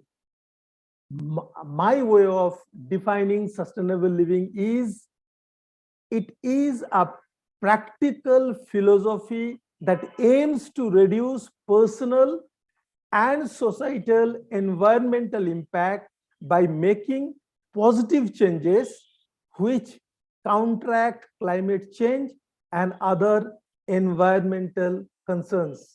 Or in a simple language, layman's language, you do whatever it takes to reduce your own carbon footprints. Friends, this is a curtain raiser, and this is the glimpse I am giving of my future talk, which will be free of cost, maybe down the line, after a month or so. It will be 3-4 hours. I'll be talking in 3 parts. First part, as I said, what causes why we should be. Second part will be what we should be doing to reverse or correct our mistakes, our misdeeds. And if we do so, third part, I will say what will happen. Just to give a glimpse, I will draw a parallel. We all know the proverb, a drop in the ocean might look insignificant, but many such drops can make a huge difference. This is not a proverb anymore. We have experienced it, we have lived through it. On 5th of April 2020, evening at 9 o'clock. You might be wondering, what is that? What has happened? Let me tell you what happened on that day, on that 20 minutes window. We are at the peak COVID. I'm talking about India. Prime Minister gave a call to switch off the lights of our homes for 9 minutes. 100% houses did not participate, and those who participated, even 100% lights were not switched off. The cumulative impact of those small activities by switching off light and reducing few watts, not even kilowatt, the cumulative impact on the grid was 30,089 megawatt. It is an enormous amount of power. We, the individuals, maybe 70-80 crore or less than that people, they took the initiative to switch off the light for 20 minutes without any difficulties, and they could save 31,000 plus megawatt power. It opened a Pandora's box. Lot of papers were written. I too also wrote one paper, learning from switching off light at the time of COVID-19. So the thinking mindset that if I don't do, what will happen? We need to change that mindset that if I do, what will happen?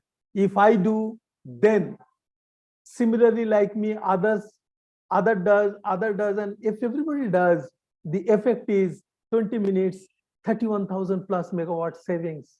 Did not cost us any money.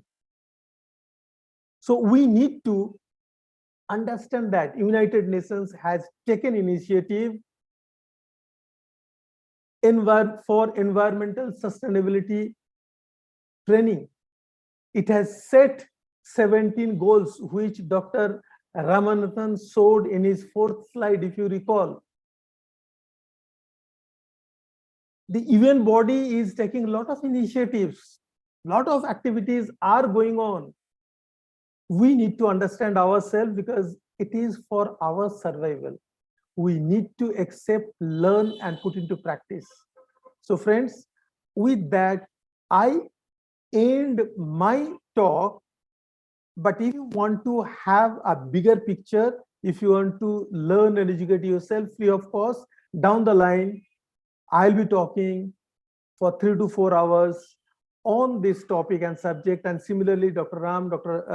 Shanmugam, and others also will be talking in their field of expertise. And it is going to be very much enriching to all of us. Once again, thank you very much for taking out your time on this weekend, joining us and make it successful. Once again, our apology for not being able to keep the time.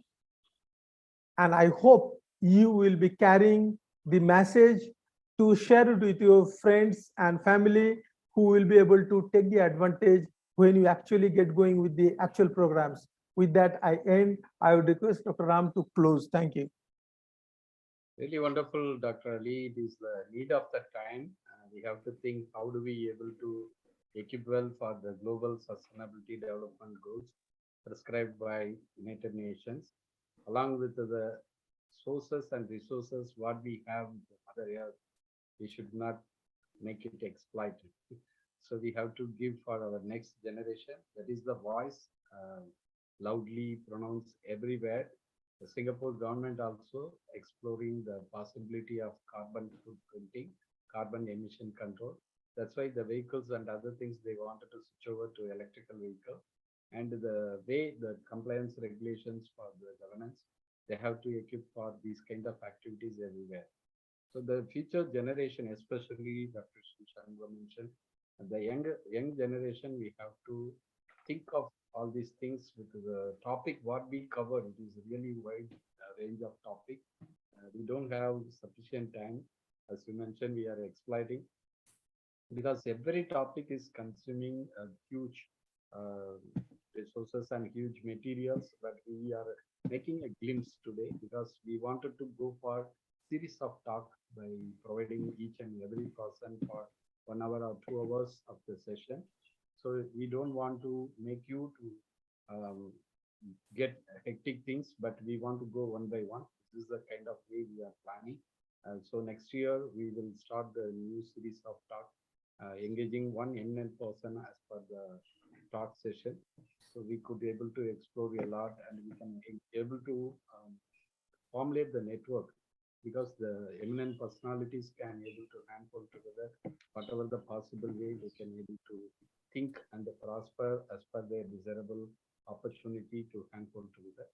So thank you, Dr. Ali. You have made it sentence everyone's response to collectively make the change in the huge manner. So we are joining our hands in that kind of perspectives and make the Mother Earth to survive better, sustain better for each and everyone. Thank you so much. I would like to conclude this session. It's really wonderful. In between the lunchtime for different zones, even I am in Singapore, I couldn't able to manage because 12:30 only our time it starts. But I just wanted to engage the people over there. To sacrifice my little bit time is not a matter. Really wonderful. Those who are exploring with the time bound, I'm very sorry for that. We will manage in near future. Learning from mistakes and learning from failures also a good strategy. We will control it in the next session. Thank you so much. Is there any other points you want to share? Please share. Thank you, everybody. And thanks to my naval seniors, those who joined, particularly Mr. Haider Ali and Mr. I.S. Jha. Mr. I.S. Jha is my, I have learned basics of electrical engineering from him. He is in a way my teacher also. So it was so nice, so kind that you all joined. Thank you very much. Thank you again, Dr. Shamsher, Dr. Ram, Dr. Shanmugan, and everyone, all the eminent speakers. One thing that surprises me, I invited 700 people. Out of them, 400 are totally retired, those who are in home, but maybe their time has not yet come. I'm really surprised that only 2 or 3 out of them they have joined, And I pray God that the wisdom is there, and next time when we have the talk, they are here on this platform, because it's very useful. And we are getting it free of cost. Maybe that is the reason people are keeping away. For attending such talks, we have to pay a big, huge amount. And we are so lucky that we are here. But Shamsher will keep on telling the people, and we'll hope more people from Naval Frontier also join, and also from my Heartfulness meditation group, I'll try to pull more people next time. Thank you. Thank you. Thank you. Thanks, everyone. Merry Christmas to all. Merry Christmas to all. Thanks, everybody. Merry Christmas. Have a great week.